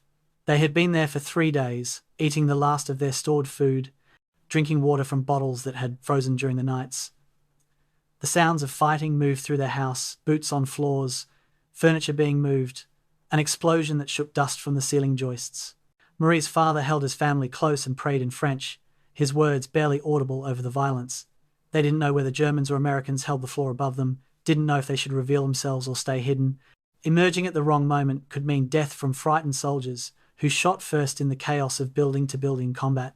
By 10:30, American forces controlled approximately half the village. The German defenders had withdrawn to positions around the church and the eastern edge of Foy, still resisting but no longer able to coordinate a cohesive defence. The SS Hauptsturmführer, commanding the defence, faced the same problem commanders had faced since warfare began: when to withdraw and save your force versus when to hold and sacrifice it. His orders said hold Foy, but his tactical sense said the position was untenable. American infantry had penetrated too deeply, had split his force into isolated pockets, had achieved numerical superiority through weight of assault. If he stayed, his men would be killed or captured to no strategic purpose. If he withdrew, at least the survivors could fight another day. He made his decision and passed orders through runners. Withdrawal to Recon, 800 metres east, where German armour and fresh infantry could establish new defensive positions. The German withdrawal was professional and disciplined, characteristics that made it all the more dangerous. SS troops didn't simply flee, they covered each other, provided suppressing fire while elements moved, maintained small unit cohesion even in retreat. American paratroopers pursuing them into the eastern edge of Foy encountered fierce resistance from rearguard positions. One house held 6 German soldiers who fought from behind barricades until a bazooka round set the building on fire, forcing them out. 3 were killed in the street, 2 surrendered, 1 escaped into the winter landscape. Another position held until hand grenades cleared it room by room, American soldiers killing Germans at ranges where they could see their faces. By 11:45, organised German resistance in Foy had ceased. The village, or what remained of it, was in American hands. Buildings showed the scars of combat. Walls pocked with bullet holes, roofs collapsed from artillery, windows blown out, doors hanging from broken hinges. Bodies lay in streets and rooms, German and American both. The dead distinguished by uniforms but unified in stillness. Easy Company and Fox Company soldiers began the grim work of consolidating positions, checking cleared buildings for bypass defenders, searching German dead for intelligence documents, marking American casualties for recovery. The village that had been an objective, a target, an enemy strong point, became simply a place where men had fought and some had died, and now the survivors had to figure out what came next. Medics moved through the captured buildings, treating wounded of both sides, because that's what medics did. The Geneva Convention and human decency both demanded it. Wounded Germans received bandages and morphine alongside wounded Americans, both groups experiencing the particular mercy that comes when someone tries to ease your pain, even though you were enemies minutes ago. January 13th, 1945, 1200 hours. Medic Eugene Rowe worked in what had been a German aid station in a Foy cellar, now converted to American use, with the simple efficiency of combat medicine. The cellar smelled of blood and antiseptic, and the particular sweetness of sucking chest wounds that every medic learned to recognize and dread. 18 men lay on stretchers or blankets spread across the stone floor, wounds ranging from superficial to mortal. Rowe moved between them with depleted supplies and exhausted hands, making rapid assessments based on who could be saved and who was already beyond saving. His morphine was gone, all 23 syrettes used in the first 2 hours of combat. Now he relied on pressure bandages, sulfur powder to prevent infection, and plasma for soldiers in shock. The plasma came in bottles that had to be held above wounded men, while gravity drew life-sustaining fluid into their veins. There weren't enough hands to hold all the bottles, so some were hung from exposed ceiling beams with strips of bandage. Outside the aid station, in a snow-covered field 300 metres from Foy Centre, Sergeant William Guarnier and Sergeant Joe Toye sat together against a tree, both wounded by the same German artillery shell that had landed as they moved between positions. The shell had been fired by German batteries in Recon, a final burst of defensive fire as SS troops withdrew from Foy. The explosion caught both sergeants in its fragmentation pattern, shrapnel tearing through legs and lower bodies, with the indiscriminate violence that made artillery the war's greatest killer. Guarnieri looked down at where his right leg had been. It ended mid-thigh now, the rest gone in an instant of blast and fragment. Toye's left leg was similarly destroyed, hanging by tissue that would need surgical removal. Both men had received morphine from the medic who reached them first. Enough to dull but not eliminate the pain, enough to keep shock from killing them before evacuation arrived. They sat together, because that's what soldiers do when wounded, seek comfort from friends who understand without explanation. Guarnier, even through morphine haze and shock, tried to joke. "At least we'll get to go home," he said, his voice weak but carrying the South Philadelphia accent that identified him immediately to anyone who knew him. Toye, normally quiet and serious, managed a response. "Yeah, Bill, real lucky." They both knew what losing legs meant. Their combat careers were over. Their time with Easy Company was finished. They would be evacuated to hospitals in France, then England, then eventually home to America, where they would spend months in recovery and rehabilitation, learning to walk on prosthetics, adjusting to civilian life with bodies permanently altered by a single artillery shell.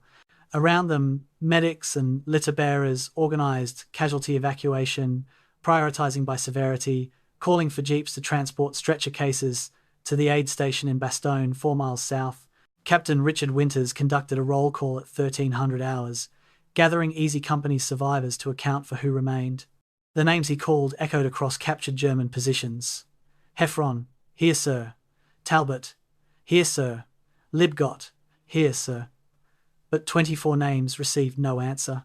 24 men who had advanced across that snow-covered field that morning, would never answer another roll call. Some had died instantly, killed by machine gun fire during the advance, or by artillery during the village clearing operations. Others had died of wounds, bleeding out before medics could reach them, or succumbing to shock despite treatment. Their bodies lay scattered across the battlefield, in the positions where they fell, in the open field, in Foy's streets, in buildings where close-quarters combat had been decided by seconds and inches. The casualty count told the battle's story in numbers that felt abstract, until you remembered each number was a name, a face, a story that ended here. 18 killed in action, 24 wounded seriously enough to require evacuation, 42 total casualties from a company that had begun the assault with 89 men, a casualty rate of 47%, nearly half the attacking force eliminated in approximately 3 hours of combat. By military standards, these were acceptable losses for a successful assault on a fortified position. By human standards, they were devastating. Every man lost was someone's son, many were brothers, some were husbands or fathers. The telegram that would reach their homes in coming weeks would use phrases like killed in action or died of wounds received, clinical language that couldn't capture the specific ways they died or the chaos of the moments that killed them. German casualties were estimated rather than precisely counted. Accurate numbers would require going through enemy dead and wounded, checking identification, compiling lists. Initial estimates suggested 35 Germans killed, 60 or more wounded, 40 captured, and in American custody. The captured Germans sat in a guarded area near Foy's church, hands on heads or bound with wire, expressions ranging from relief at survival to anger at capture to blank exhaustion. Some were teenagers, 16 or 17 years old, pressed into service as Germany's manpower reserves dwindled. Others were veterans in their 30s, men who had fought since Poland or France, who had survived Russia and retreated through Europe, now prisoners in a Belgian village whose name they probably hadn't known before being ordered to defend it. The body recovery detail began its grim work in early afternoon, teams of soldiers moving across the battlefield to locate and identify American dead.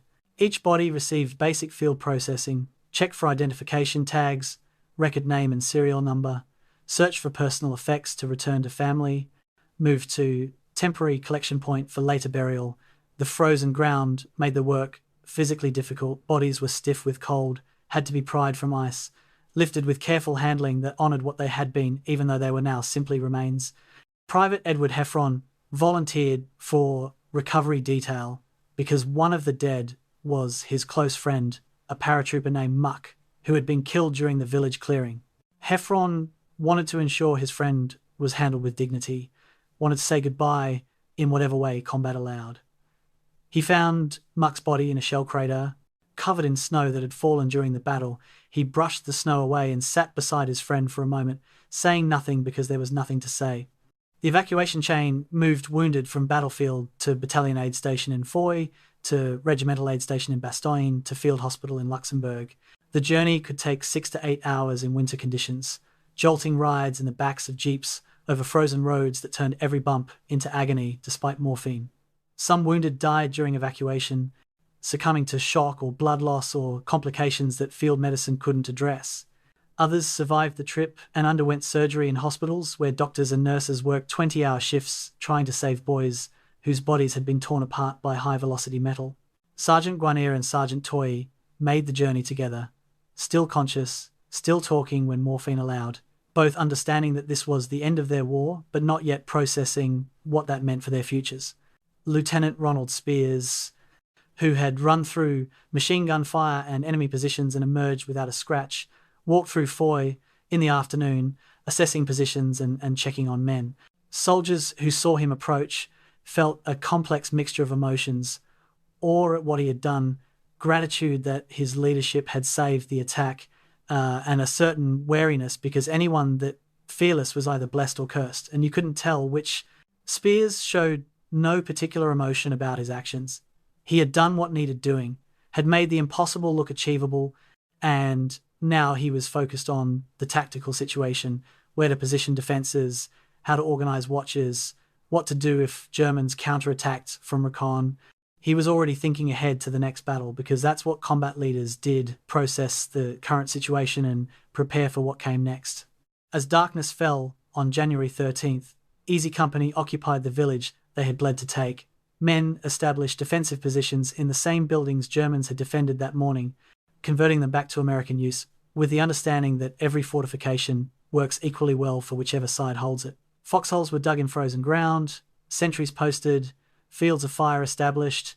The soldiers were exhausted beyond anything. Most of them had experienced 24 hours without sleep, 3 hours of maximum stress combat, and now the adrenaline crash that made bodies shake and minds struggle to process commands. But they were professionals, and professionals did their jobs regardless of how they felt. They cleaned weapons, checked ammunition, ate K-rations, and prepared for German counterattack that intelligence said might come at dawn. The village was theirs now, bought with American blood, held against whatever came next.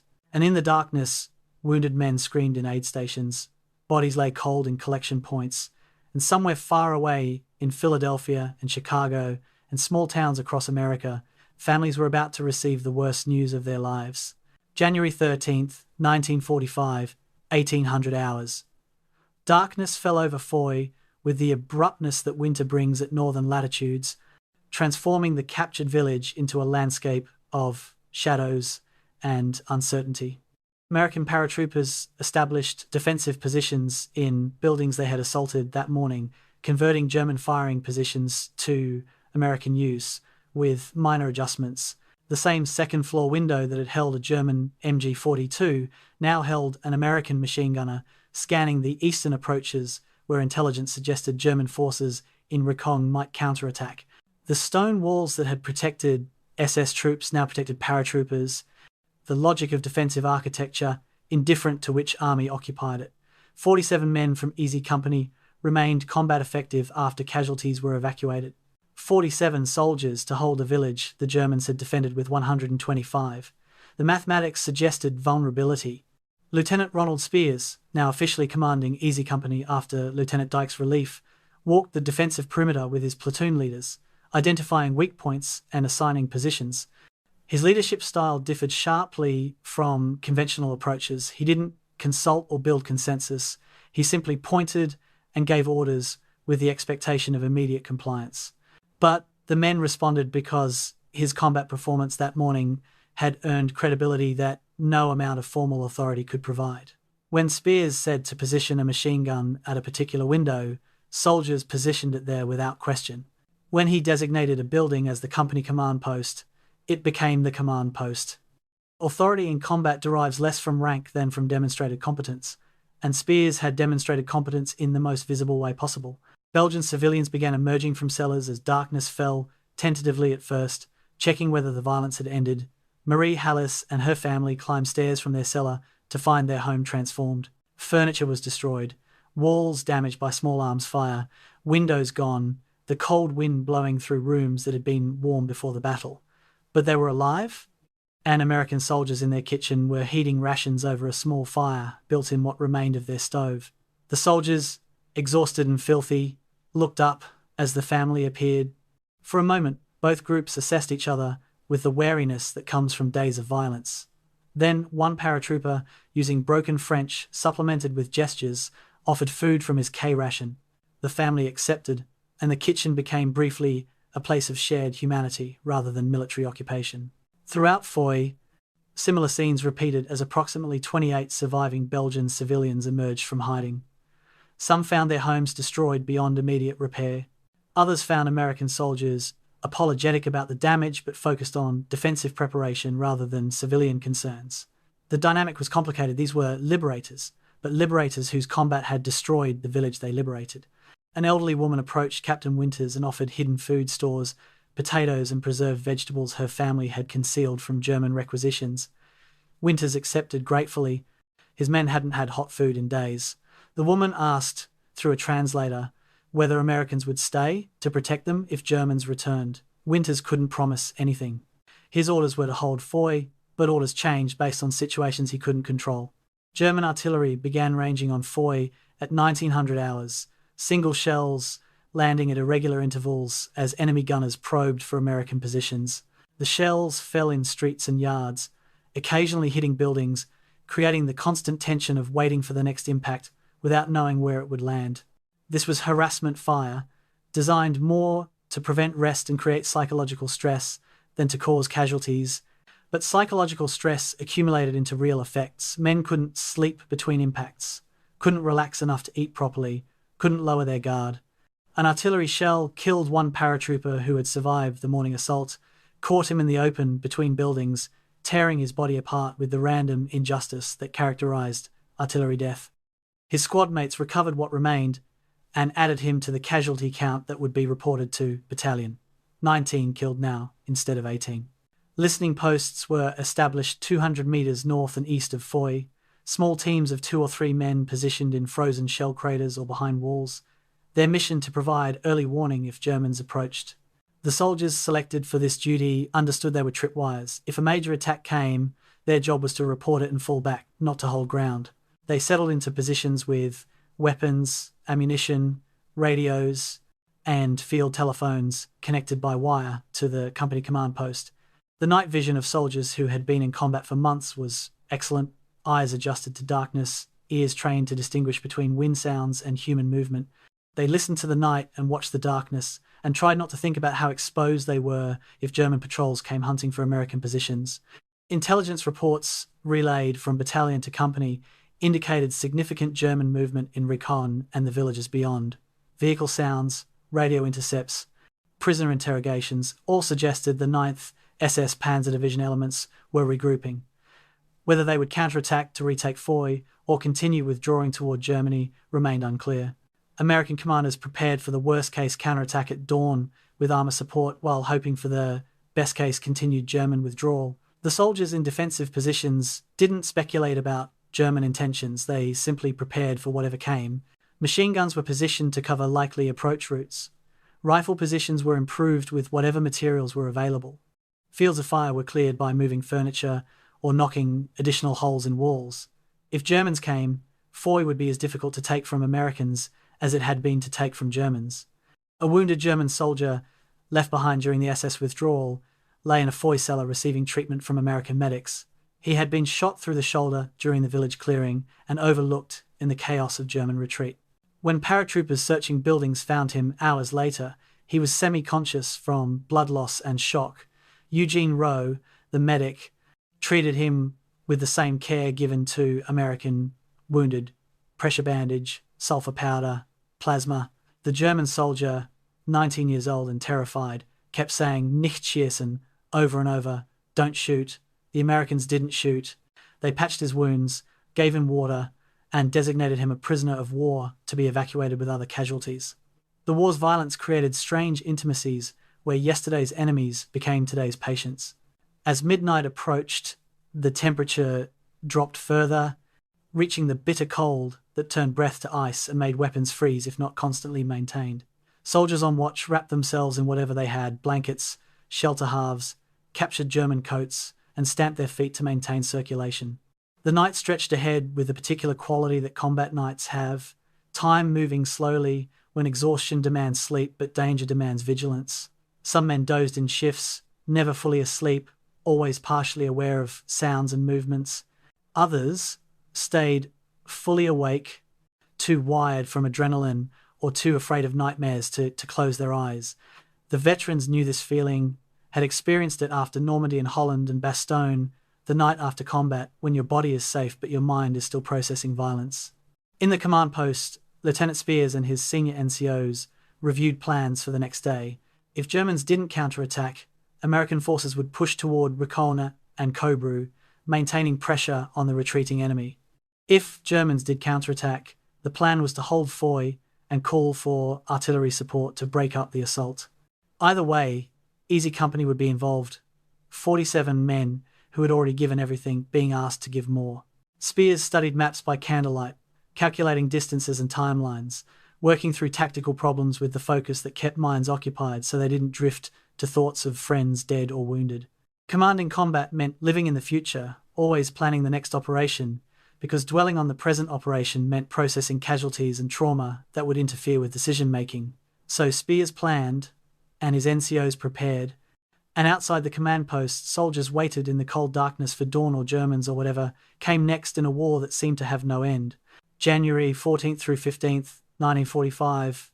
In a requisitioned farmhouse, 8 kilometers east of Foy, SS Sturmbannführer, commanding the 9th SS Panzer Division, Hohenstaufen's remaining elements studied tactical maps with growing frustration. His division, once a powerful, armoured formation of 15,000 men and 200 tanks, had been reduced to approximately 40% combat effectiveness through months of continuous fighting. The losses weren't just numbers. They represented destroyed vehicles that couldn't be replaced, killed veterans whose experience couldn't be replicated, consumed supplies that logistics couldn't replenish. The Battle of the Bulge, intended as Germany's decisive counteroffensive to split Allied armies and recapture Antwerp, had failed catastrophically. Now the question wasn't whether to withdraw, but how to preserve enough force to defend Germany itself. The maps showed a salient collapsing from both sides like a closing fist. American forces pushed from the south, British and Canadian forces attacked from the north, and German units throughout the Bulge faced encirclement if they didn't retreat immediately. Intelligence reports estimated that Allied pincers would meet within 48 to 72 hours, trapping any German forces that remained in the salient. The SS commander's orders from Corps headquarters were clear: withdraw all units east of the Bastogne-Houffalize line by January 20th. Fighting withdrawals were authorized to cover movement, but no units were to sacrifice themselves in suicidal defensive stands. Germany needed these soldiers alive for the battles that would be fought on German soil when Allied armies crossed the Rhine. Foy, lost the previous day, represented a tactical setback but not a strategic disaster. The village had served its purpose, delaying American advance for 2 weeks while other German units withdrew.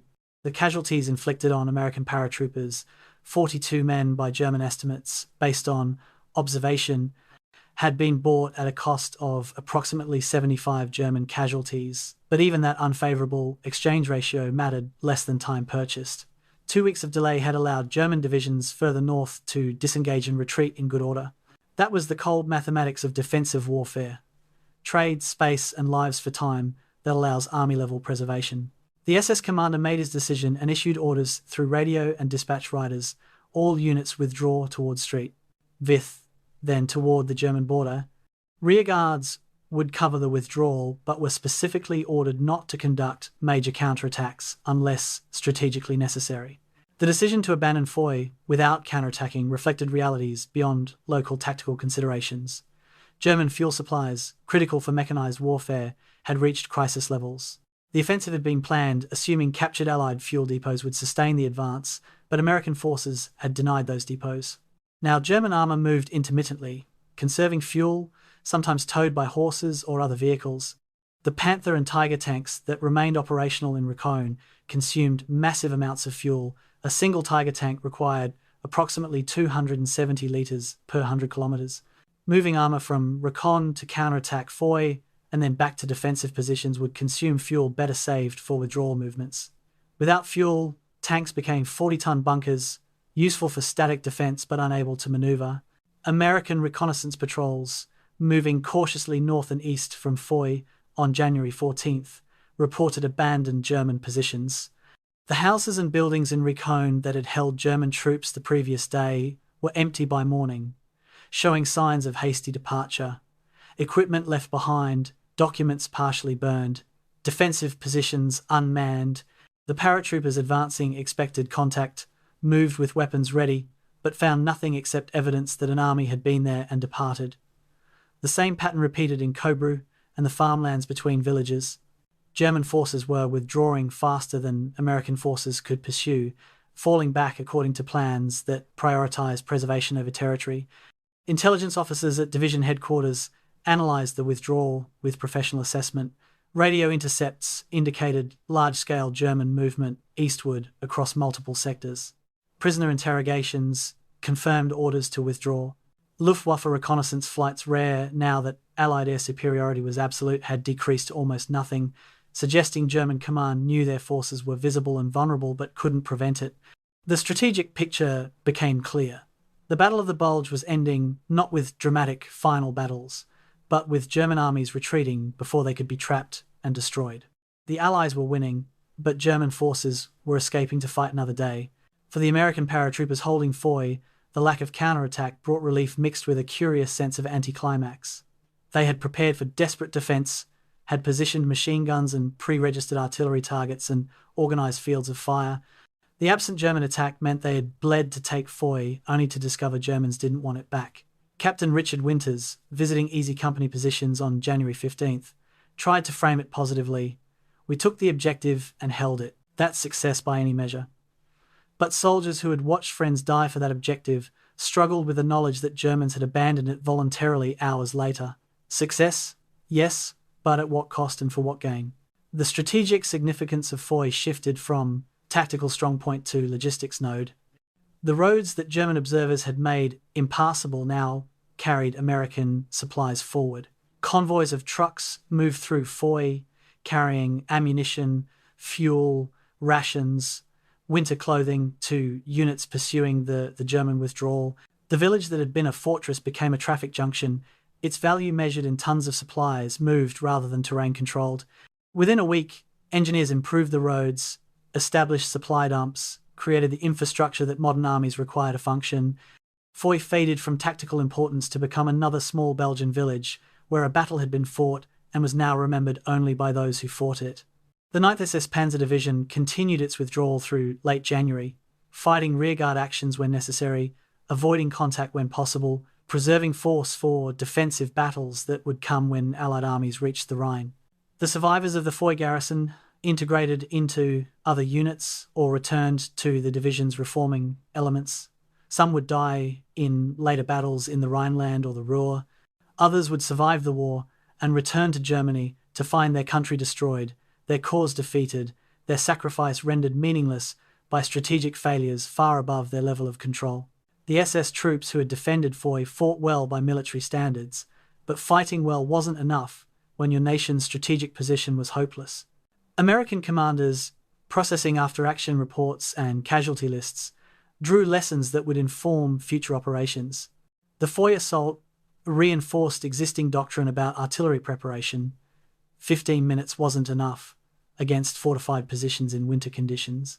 It demonstrated the critical importance of competent small unit leadership. One officer's paralysis nearly defeated an entire attack. It showed that elite enemy troops would defend tenaciously even when strategic situation was hopeless. These lessons were compiled in reports that would be studied at military academies, incorporated into training programs, used to educate future officers about the gap between planning and execution. The battle became a case study, an example, a data point in the larger analysis of how infantry combat functioned. But on the night of January 15th, as soldiers in Foy cleaned weapons and tried to sleep in captured German positions, strategic analysis mattered less than immediate reality. They had attacked across open ground, lost nearly half their number, taken a village that Germans abandoned anyway, and tomorrow they would wake and receive orders for the next operation. The war continued regardless of casualties or doubts or exhaustion. It continued because wars only end when one side can no longer fight or both sides agree to stop, and neither condition existed yet. So the soldiers slept when they could, ate when food was available, maintained their equipment, and prepared for whatever came next. The counterattack that didn't come meant they were alive today, and in combat, that was the only victory that mattered on a personal level. Tomorrow would bring its own battles, but tonight they were alive in a captured village, and that was enough. January 20th, 1945, in a damaged building serving as battalion headquarters, a clerk typed after-action reports on a portable typewriter, translating combat into the bureaucratic language that military organizations require. The report for Easy Company's assault on Foy followed standard format: objective identified, forces committed, actions taken, casualties sustained, lessons learned. The casualty figures appeared in a table: 18 killed in action, 24 wounded and evacuated, 42 total casualties from 89 men committed. Below the numbers, the assessment: objective secured, casualties considered acceptable given enemy defensive preparations and tactical situation. The word acceptable carried enormous weight, suggesting mathematical relationship between cost and gain that reduced human lives to variables in military calculus. Captain Richard Winters read the draft report and felt the gap between official language and lived experience. Acceptable casualties didn't capture Sergeant Guanair and Sergeant Toye losing legs to the same artillery shell, didn't describe Private Muck dying in a shell crater 300 metres short of the objective, didn't account for the 18 families who had received telegrams explaining their sons or husbands had been killed in action at a place called Foy that they'd never heard of and couldn't find on a map. Winters had commanded these men since D-Day, knew their names and faces and stories. The 24 friends he'd lost weren't acceptable, they were tragic and necessary, and both things simultaneously. He signed the report because that's what command required, but the signature felt heavy. The strategic analysis presented different mathematics. Military planners at division level calculated that securing Foy had enabled the advance toward Houffalize to proceed 3 to 4 days faster than if the village had remained in German hands. Those 3 days mattered because German units were withdrawing on tight schedules, and every day of delay potentially trapped more enemy forces before they could escape. If Foy's capture enabled the encirclement of one German battalion, approximately 500 men, then the strategic gain arguably justified the tactical cost. If it saved American casualties elsewhere by allowing smoother logistics and faster advance, the mathematics balanced. Strategic warfare operated on these calculations, accepting losses here to gain advantages there, optimizing across entire theatres rather than individual battles. But soldiers didn't experience war strategically, they experienced it personally. Private Edward Heffron, sitting in a foxhole outside Foy 5 days after the battle, knew only that his close friend was dead, and no amount of strategic justification changed that fact. The mathematics that made Foy's cost acceptable at division headquarters felt meaningless when applied to specific human relationships. His friend had been real, someone who told jokes, who shared cigarettes, who talked about Philadelphia and girls and what he'd do after the war. That specific person was gone, replaced by abstractions like casualties and losses that fit into reports but couldn't capture absence. Heffron would live the rest of his life with that absence, would think about his friend at unexpected moments, would wonder what life his friend might have lived if artillery hadn't found him outside Foy. The supply route calculation provided cold vindication of Foy's value. By January 25th, 200 tons of supplies per day moved through Foy toward American units advancing north. The road that German observers had made lethal now sustained 6 divisions, with ammunition, fuel, rations, replacements.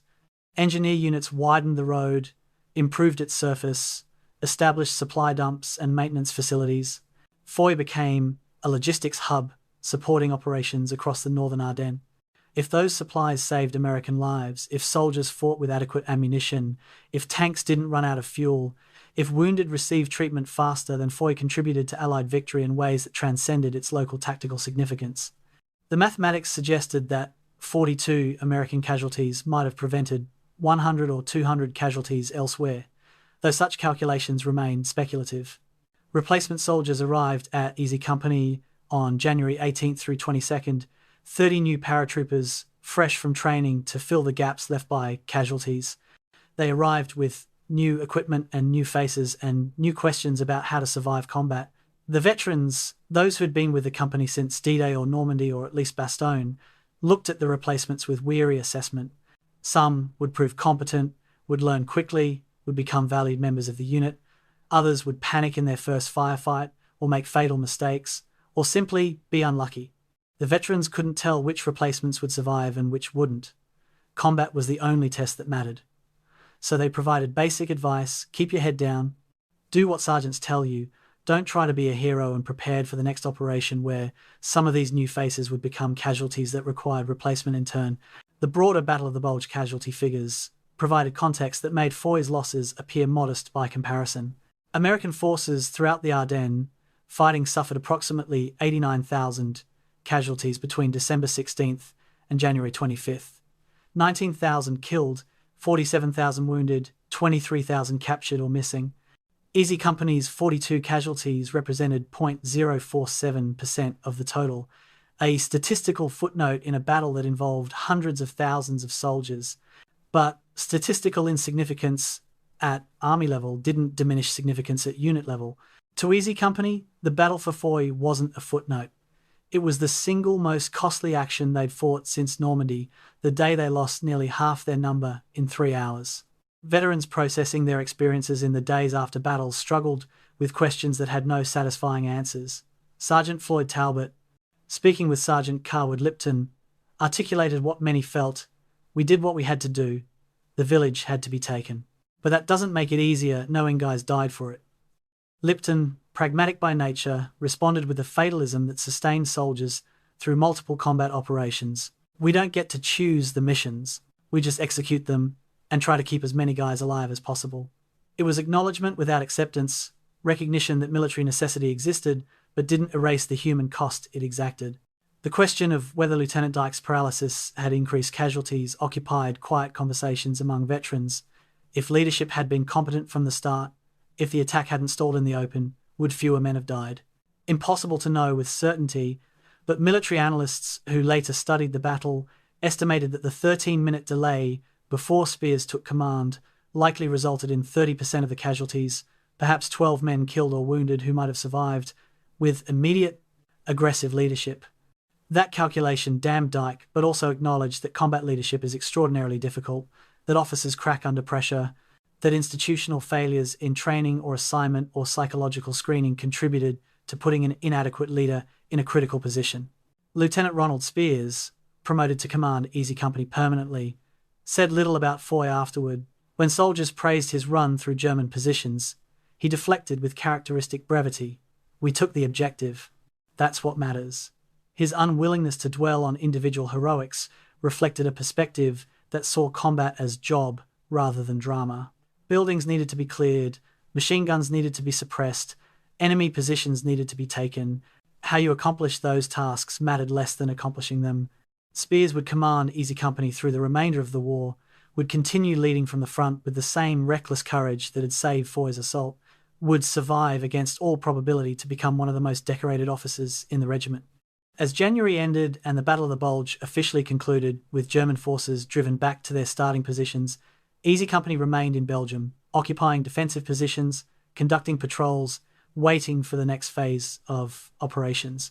They didn't know that the worst fighting lay ahead, crossing the Rhine, liberating concentration camps, invading Germany itself. They only knew that Foy was behind them, another place where friends had died, another entry in the company's combat history. The mathematics of loss balanced differently for each man. Some found meaning in strategic success, others found only absence and grief. Most found both intertwined in ways that made simple assessment impossible. War, they were learning, didn't offer clean answers about whether sacrifices were worthwhile. It offered only the fact that sacrifices had been made, objectives secured, and the war continued regardless of how individuals felt about the costs they'd paid. 1974, nearly 30 years after the battle, Marie Halles Desenfants, now 41 years old, sat in her kitchen in Foy, answering questions from an American historian researching the Battle of the Bulge. Her house was different than the one she'd lived in during the war. That building had been too damaged to repair, but it occupied the same plot of land where she had spent 3 days in a cellar listening to combat rage above. "What do I remember most?" She repeated the question in French-accented English, considering the noise, the absolutely unbearable noise that never stopped. And then the silence when it ended. And that was almost worse, because you didn't know if they were still there, waiting. Her hands moved unconsciously as she spoke, gestures that suggested seeking shelter, covering ears, pressing close to family. The Belgian civilian experience of Foy's battle had been one of helpless terror mixed with pragmatic survival. When German forces occupied the village in December, residents who remained were ordered into cellars and told to stay there. Food supplies dwindled over weeks as soldiers requisitioned what they needed. Water froze in wells and had to be thawed inside. Families huddled together for warmth in spaces designed for storage, not habitation. When American artillery began falling on January 13th, civilians couldn't distinguish between preparation barrage and building collapse, between small arms fire and artillery impact. They only knew that violence was happening above them and they were trapped below, unable to flee, unable to fight, completely dependent on luck for survival. Jean-Baptiste de Senfans, Marie's father during the war, had died in 1968, but before his death, he recorded an oral history interview with a Belgian historian. His account described the moment American soldiers entered their house while fighting continued elsewhere. "We heard boots on the floors above, heard English being spoken. My wife wanted to go up immediately, but I held her back. You don't know if soldiers in combat will shoot first when surprised. We waited until the fighting moved to other buildings, then we climbed the stairs slowly with our hands visible. The American soldiers, boys, really, most of them younger than my sons, were heating food. One of them offered us a cigarette. I didn't smoke, but I took it anyway because it seemed important to accept his kindness. The destruction of Foy had been comprehensive. Of 65 buildings in the village, approximately 40 sustained damage during the battle, ranging from minor broken windows, small arms damage to catastrophic collapsed roofs, walls destroyed, structures uninhabitable. 15 buildings were destroyed completely and later demolished. The church, Foy's architectural and spiritual centre for generations, lost its steeple to artillery fire. The same observation post that had directed German fire onto American positions became the structure's fatal weakness when American gunners targeted it specifically. The steeple collapsed during the battle, crashing through the roof and damaging the interior. The church would be rebuilt in 1948 using American aid funds, but it never looked quite the same. Belgian casualties during the battle numbered 8 total, 3 killed in the crossfire during building-to-building combat, 5 dying in the weeks after from exposure, malnutrition, or complications from injuries sustained during the battle. An elderly woman named Josephine Muris died of a heart attack in her cellar while artillery fell above her. A child, 7 years old, was killed by a stray bullet that penetrated a cellar wall. Tragic evidence that stone walls provided protection but not invulnerability. 3 men attempting to flee the village during the battle were caught in the open and killed by machine gun fire, their bodies not recovered until after the fighting ended. The survivors carried physical and psychological scars. Hearing damage from explosions, nightmares that persisted for years, a permanent wariness about loud noises that never entirely faded. The peculiar nature of repeated occupation created its own trauma. Foy had been occupied by German forces in 1940 during the initial invasion of Belgium. 4 years, when German soldiers were a constant presence, when Belgian civilians learned to navigate occupation's compromises and dangers. Liberation in September 1944 brought American forces and brief hope that the war was over. Then the Battle of the Bulge reversed the situation. Germans returned in December, reoccupied the village, imposed military control again. For Belgian civilians, this cycle occupation, liberation, reoccupation, final liberation, created psychological whiplash. Marie Hallez Desenfants described it simply: "We learned not to trust that anything was permanent. The armies came and went, and we were always just trying to survive whichever army was there." Post-war reconstruction of Foy relied heavily on American aid through the Marshall Plan and specific programs targeting battle-damaged communities. The Belgian government and American military both recognized that communities caught in combat zones deserved assistance rebuilding. Engineers surveyed damage, architects designed repairs or replacements, construction crews rebuilt over several years. By 1950, Foy looked almost normal again. New buildings alongside repaired old ones, roads restored, utilities functioning. But the visible reconstruction couldn't repair psychological damage or bring back the dead.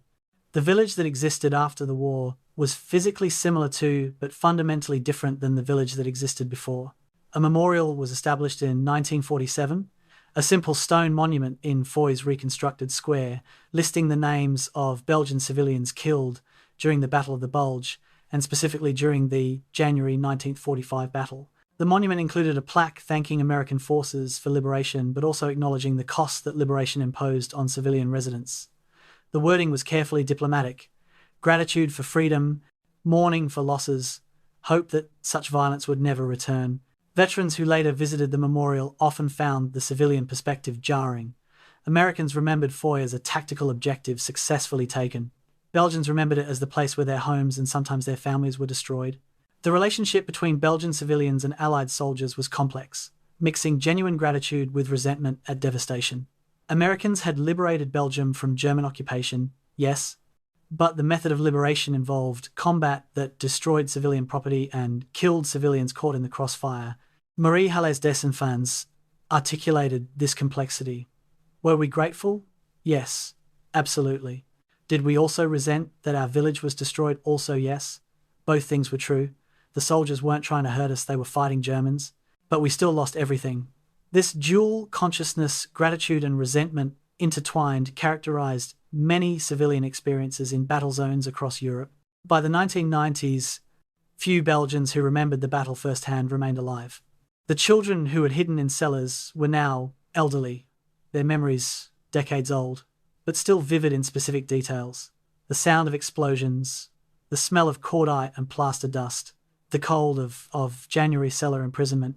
Younger generations knew the battle mainly through family stories and the memorial in the village square. Foy became one of dozens of Belgian communities where battles had been fought, where American soldiers had died, where civilians had been caught between armies. The specific details faded into general knowledge that this region had been a battlefield, that war had passed through and left scars that time gradually healed but never entirely erased. 1992, nearly 50 years after the battle, at the United States Military Academy at West Point, an instructor in the Department of Military History used Foy as a case study in a course on small unit leadership under extreme stress.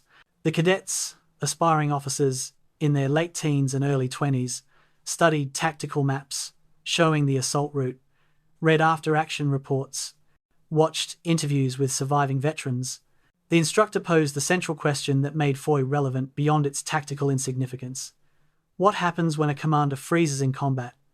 And what does that teach us about leadership selection, training, and accountability? The classroom discussion that followed touched on psychology, institutional responsibility, combat stress, and the cruel reality that military organizations sometimes promote officers based on peacetime performance that doesn't predict combat competence. Lieutenant Norman Dyke's paralysis during the Foy assault became infamous through Band of Brothers, the book and later television series that brought Easy Company's story to popular attention. The portrayal was harsh, DK depicted as cowardly or incompetent, a man who endangered his soldiers through failure at the critical moment, but military historians who studied the primary sources found a more nuanced picture. Dyke had served competently in staff positions, had led patrols without incident, had no prior history suggesting he would freeze. What he lacked was extensive small unit combat leadership experience under conditions of extreme stress. He had been assigned to Easy Company in January 1945, given 8 days to integrate into a veteran unit, then ordered to lead a complex assault against elite defenders. The institutional failure lay in assigning an experienced officer to command a company of combat veterans in a critical operation. Captain Richard Winters, in post-war interviews, provided the most balanced assessment. Dyke wasn't a bad officer, Winters explained in a 1987 interview. He was an officer put in a position he wasn't ready for. The Army needed combat commanders, so they moved staff officers to line positions without adequately preparing them. That's not Dyke's fault, that's a systemic problem. Winters' analysis shifted blame from individual to institution, acknowledging that military organizations sometimes fail their officers by placing them in roles they're not equipped to handle. Dyke had frozen not because he was fundamentally incompetent, but because combat's sensory overload and life or death decision-making exceeded his psychological preparation. The question of shell shock, what modern medicine calls post-traumatic stress disorder, complicated Dyke's story further. He had been at Bastogne, had experienced the siege's constant artillery bombardment, had seen men killed and wounded around him. Evidence suggests he was already suffering psychological trauma when assigned to lead Easy Company. The Army in World War II had limited understanding of combat stress, no systematic methods for identifying officers whose psychological state made them unfit for combat command. DK may have been suffering from what was then called battle fatigue, a condition that manifested as confusion, inability to make decisions, and withdrawal under stress. If so, his freezing at Foy was a symptom of trauma rather than cowardice, a distinction that changes moral assessment even if tactical consequences remained the same. Lieutenant Ronald Spears presented the opposite case study, an officer whose psychological makeup seemed uniquely suited to combat leadership, but whose methods raised ethical questions. The rumors about Spears that he had killed prisoners, that he collected German military decorations from dead enemies, that he took unnecessary risks suggested someone operating outside normal moral boundaries. Veterans described him with mixture of admiration and unease. You wanted Spears leading you in combat because nothing scared him, one paratrooper said.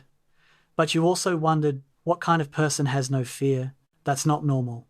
Spears' run through German positions at Foy demonstrated courage that inspired men and turned the battle's outcome, but it also demonstrated judgment that bordered on reckless. If he had been killed, and by probability he should have been, Easy Company would have lost its only effective leader at the critical moment. The 13-minute delay between when DK froze and when Spears took command likely resulted in approximately 30% of American casualties, perhaps 10 to 12 men killed or wounded during that period. This calculation, based on analysis of when casualties occurred during the assault, suggested that leadership competence directly affected survival rates in measurable ways. The military lesson was clear. Leaders must be able to function under extreme stress, must make rapid decisions when information is incomplete and stakes are lethal. Training and selection processes needed to identify officers who could perform under these conditions and remove those who couldn't. But identifying such officers before combat remained extraordinarily difficult. Peacetime exercises, no matter how realistic, couldn't fully replicate combat's psychological intensity. Post-battle, Lieutenant Dyke was quietly reassigned to a staff position where his administrative competence could be useful without placing soldiers at risk. He received no disciplinary action. Officially freezing in combat wasn't a court-martial offence unless it rose to the level of cowardice in the face of the enemy, which required proving intent to avoid combat rather than simply being overwhelmed by it. DK served out the war in staff roles, returned to America, and largely disappeared from military history, except as a cautionary example. Interviews with him are rare. Understandably, he had no desire to discuss the worst moment of his life repeatedly. He died in 1989, his obituary mentioning military service without details about Foy. Lieutenant Spears, promoted to captain and given permanent command of Easy Company, continued leading with the same aggressive style through the rest of the war. He survived battles in Germany, survived the war entirely, and later served in Korea, where he earned additional decorations for valor.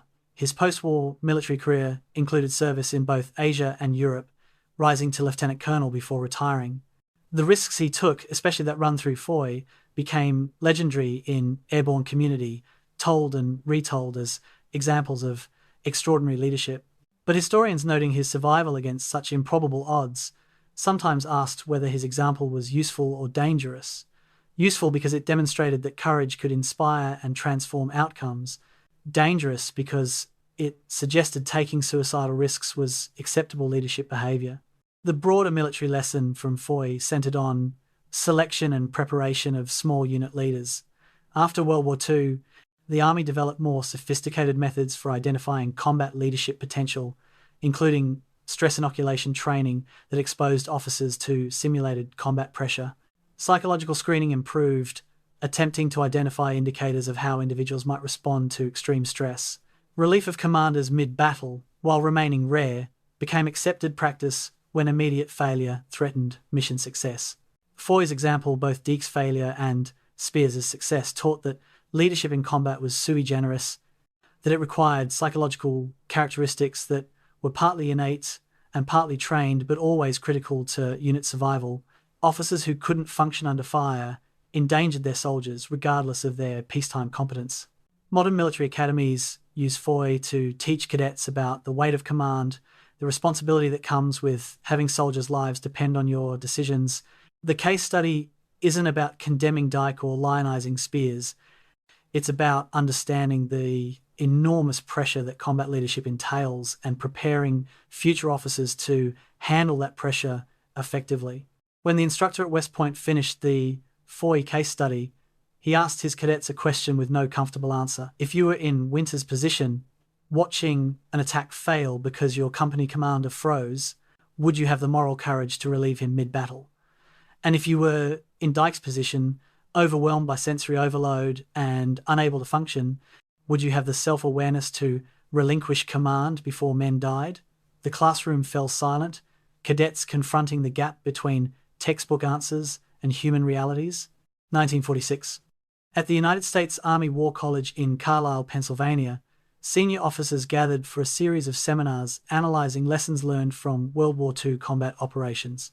The Ardennes campaign, including the Battle of the Bulge and subsidiary actions like Foy, received particular attention because winter warfare in Europe had exposed gaps in American doctrine, equipment, and training. Lieutenant Colonel, attached to the Operations Analysis section, presented findings from detailed study of infantry assaults on fortified positions during winter conditions. Foy appeared in the presentation as one of multiple case studies demonstrating that current artillery doctrine failed to adequately suppress defenders in stone buildings when ground was frozen and defenders were disciplined. The artillery lesson from Foy challenged fundamental assumptions about preparatory bombardments. Standard doctrine called for 15 minutes of preparatory fire before infantry assaults, with the expectation that this would kill or suppress most defenders. Foy demonstrated that 15 minutes against prepared positions in winter was insufficient. Analysis showed that frozen ground reduced artillery effectiveness by approximately 30 to 40% compared to soft ground because surface bursts created smaller fragmentation patterns. Stone buildings provided better protection than expected. Walls more than 30 centimeters thick could withstand near misses, and even some direct hits without collapsing. German defenders in cellars survived barrages that should have destroyed them. The doctrinal adjustment was clear. Winter assaults on fortified positions required longer bombardments, heavier weapons, or different tactics entirely bypass and isolate rather than frontal assault. Equipment failures during extreme cold weather prompted extensive post-war modifications. The M1 Garand rifle, generally reliable, had jammed during Foy when oil thickened in sub-zero temperatures. New specifications required weapons lubricants that remained liquid at -40 degrees Fahrenheit. The Browning automatic rifle received similar attention after magazines cracked in cold. Weapon maintenance procedures were revised to emphasize minimal lubrication in extreme cold conditions. Cold weather uniforms improved dramatically. The Army developed layered clothing systems, better insulated boots, improved gloves that allowed weapon operation while providing protection. These changes came too late for soldiers who fought at Bastogne and Foy, but they benefited later generations. The Korean War, beginning in June 1950, validated or invalidated lessons from Ardennes winter combat depending on how thoroughly those lessons had been institutionalized. American forces in Korea's brutal winter of 1950-51 faced similar conditions: sub-zero temperatures, frozen ground, enemy defenders in stone buildings or caves. Officers who had studied Foy and similar battles knew to request extended artillery preparation and to expect that prepared positions would survive bombardment, but institutional memory is fragile. Many Korean War units relearned lessons that Foy had already taught at the cost of American lives. An infantry captain in Korea later wrote, "We found ourselves clearing stone villages in winter against entrenched defenders, and it was exactly as difficult as it had been described in World War II after-action reports. We should have known better, but somehow each generation learns these lessons in blood again." Urban warfare tactics evolved significantly based on World War II combat experiences, including Foy. The Army formalized military operations in urban terrain, known as MOUT, as a distinct tactical discipline requiring specialized training. MOU doctrine emphasized clear buildings systematically, room by room, use grenades before entry, create multiple entry points to avoid predictable approaches, maintain communication between clearing teams, prepare for close-quarters combat where rifles become less useful than pistols or hand-to-hand weapons. Training facilities were constructed to replicate urban environments where infantry could practice building clearing before facing it in combat. Foy's lessons that clearing buildings takes time, that casualties are inevitable, that leadership at squad level becomes critical were incorporated into training scenarios. The leadership lessons from Foy influenced officer evaluation systems and training programs. The Army developed more systematic methods for assessing combat leadership potential, including stress exercises where officer candidates made rapid decisions under time pressure and incomplete information. Psychological screening attempted to identify officers who would freeze under pressure. Though this remained an imperfect science, human response to life-threatening stress is difficult to predict from peacetime testing. The doctrine of relieving commanders mid-battle when mission success was threatened became more accepted, codified in regulations that balanced respect for chain of command with recognition that failed leadership endangered soldiers' lives unnecessarily. Historical preservation of Foy and similar battlefields served both commemorative and educational purposes. The terrain around Foy remained largely unchanged, the same fields American paratroopers crossed, the same slight elevations that provided German defenders advantages. Modern armies used these preserved battlefields for staff rides, bringing officers to historical sites to walk the ground, study decisions made, discuss alternatives that might have produced different outcomes. A staff ride to Foy involved walking the 400 metres from American assembly areas to the village while instructors explained tactical situation, defensive preparations, leadership failures and successes.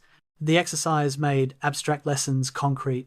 Standing on ground where men fought and died provided visceral understanding that classroom study couldn't replicate. By the late 20th century, technology had transformed warfare in ways that made direct comparison to Foy difficult, but kept underlying principles relevant. Modern artillery used precision guidance that World War II gunners couldn't imagine, but the fundamental problem suppressing defenders in fortified positions remained. Modern infantry had night vision, advanced body armor, digital communication systems, but clearing buildings still required soldiers entering rooms where enemies waited. The technology changed, but the human dynamics of small unit combat, the importance of leadership, the value of training, the role of courage and fear remained constant. Foy taught lessons about those human dynamics that transcended technological epochs. The study of Foy at contemporary military institutions focuses less on replicating tactics. No modern commander would execute an assault identical to easy companies, and more on understanding principles. How do you maintain unit cohesion when casualties mount? How do you recognize when leadership is failing and what actions are appropriate? How do you balance mission accomplishment against force preservation? What does it mean to say casualties are acceptable, and who has authority to make that determination? These questions, first asked by men freezing in Belgian snow, remain relevant to officers making decisions about modern operations where soldiers still die when leadership fails or when missions exceed capabilities. The final lesson from Foy was perhaps the simplest and most profound. War costs more than after-action reports capture. The official record showed casualties, objectives achieved, time required. But the complete cost included Belgian civilians made homeless, soldiers permanently disabled, veterans living with psychological trauma decades after families destroyed by telegram notifications. Military organizations struggle to incorporate these diffuse costs into decision-making because they're difficult to quantify and compare across alternatives. How do you weigh strategic value of a village against specific human lives? The answer isn't mathematical, it's moral, political, and personal. Foy taught that armies must attempt these calculations, but also that the calculations are always inadequate, always incomplete, always unable to fully capture what is asked of soldiers and civilians when war comes to their specific piece of ground. 1995, 50 years after the battle, surviving veterans of Easy Company returned to Foy for ceremonies marking the 50th anniversary of the end of World War II in Europe. Approximately 20 veterans made the journey, men now in their 70s, bodies marked by age and old wounds, but minds still sharp with memories of January 1945.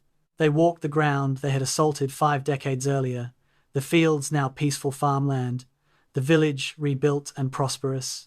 Belgian civilians and their children and grandchildren gathered to thank these elderly Americans for liberation, but the veterans' faces showed complex emotions that gratitude alone couldn't address. They remembered friends who never came home, remembered fear and cold and the specific terror of running across open ground while machine guns fired.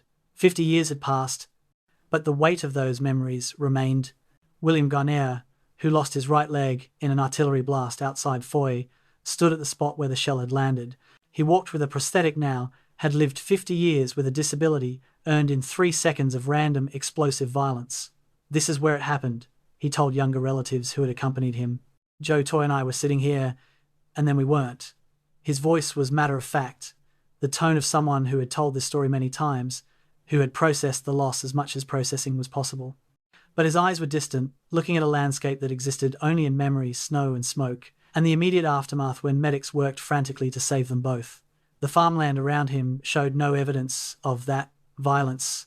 The earth had healed, even if the men hadn't entirely. Modern tourists visiting Foy, because of Band of Brothers' popularity after its 2001 broadcast, walked the route with reverence and incomplete understanding. They could see the physical distance, 400 meters from tree line to village, but couldn't experience the psychological distance of crossing that space while being shot at. Tour guides explained tactics, pointed out German defensive positions, described the battle's sequence, but the gap between description and experience remained absolute.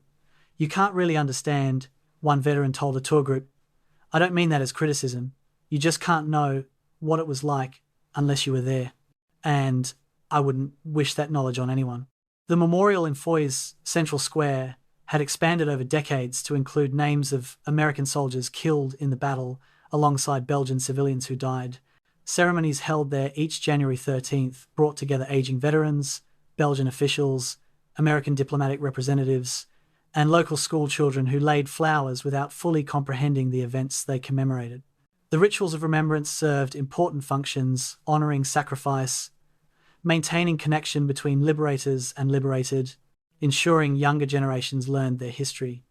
But rituals also created distance, transforming lived trauma into official memory, personal loss into public ceremony. Veterans participated because participation honored absent friends, but they sometimes felt the ceremonies missed something essential about the messy, terrifying reality of combat. By 2005, for the 60th anniversary commemoration, only a handful of Easy Company veterans who fought at Foy remained alive. The passage of time had done what German bullets couldn't, claim nearly all the men who had survived the battle. Edward Heffron attended, now in his 80s, moving slowly but still engaged. He spoke to students from American and Belgian schools about his experiences, trying to convey truths about combat that textbooks couldn't capture. War isn't about big things, he told them. It's about small things, how cold you are, how hungry, how scared. And it's about your friends, trying to keep them alive, trying to survive together. That's what I remember most. Not the tactics or the strategic objectives, but the guys I was with. The 2015 commemoration, marking 70 years, drew international attention because everyone understood it might be the last major anniversary with living veterans present.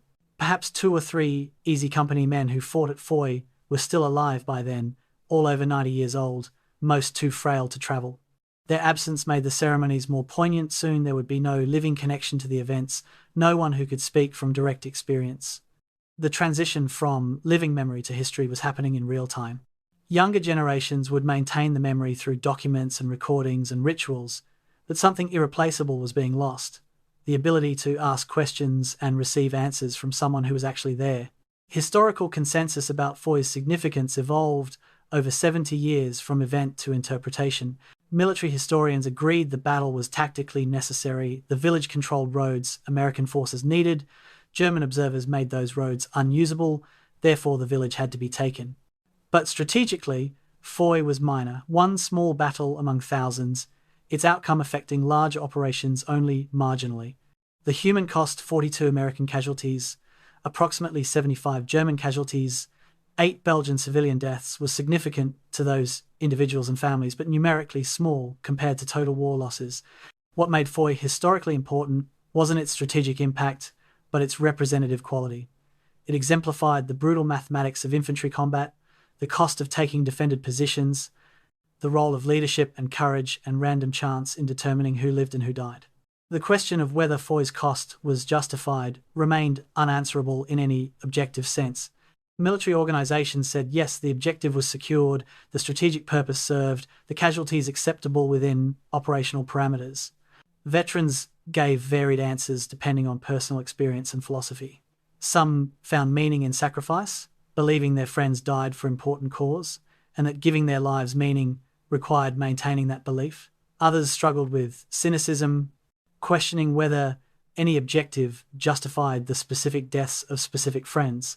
Most held both views simultaneously, acknowledging necessity while mourning loss, accepting that war required sacrifice while wishing their friends hadn't been the ones sacrificed. Winter dawn over Foy in 2025, exactly 80 years after the battle, arrived with the same cold clarity as January 1945. The same fields stretched toward the same village, the buildings different but occupying the same ground. No one who fought there remained alive. The last Easy Company veteran who had been at Foy died in 2022, closing the door on living memory. What remained was recorded memory documents, photographs, oral histories, videos of interviews conducted decades earlier. Future generations would know the battle only through these mediated sources, would study it in academic contexts or encounter it through popular history, would visit memorials without having met anyone who was actually there. The transformation of Foy from tactical objective to sacred ground happened gradually, veterans and civilians both ascribing meaning that transcended military calculation. It became a place where courage was demonstrated, where sacrifice was offered, where ordinary men did extraordinary things, and some never came home. The battlefield preservation and memorialization created permanent reminder that freedom's cost is sometimes paid in specific places by specific people whose names deserve remembering. But preservation also created a version of Foy that was cleaner than reality, heroic rather than chaotic, purposeful rather than confused, meaningful rather than random. The memorial version honoured the dead but couldn't fully capture their experience. In the end, Foy's meaning resided less in strategic assessments or tactical analyses than in specific human moments that couldn't be reduced to military reporting. It resided in Edward Heffron finding his friend's body in the snow and sitting beside him in silence, in Eugene Rowe treating wounded soldiers with dwindling supplies and impossible choices, in Ronald Spears running through machine gun fire because leadership required it, in William Guarneret losing his legs and spending 50 years learning to walk again, in Marie Hallez hiding in a cellar while her village was destroyed above her, in 18 American soldiers dying in fields far from home for reasons that were simultaneously critical and arbitrary. These moments, multiplied across thousands of battles involving millions of soldiers, constituted the actual experience of war that generalized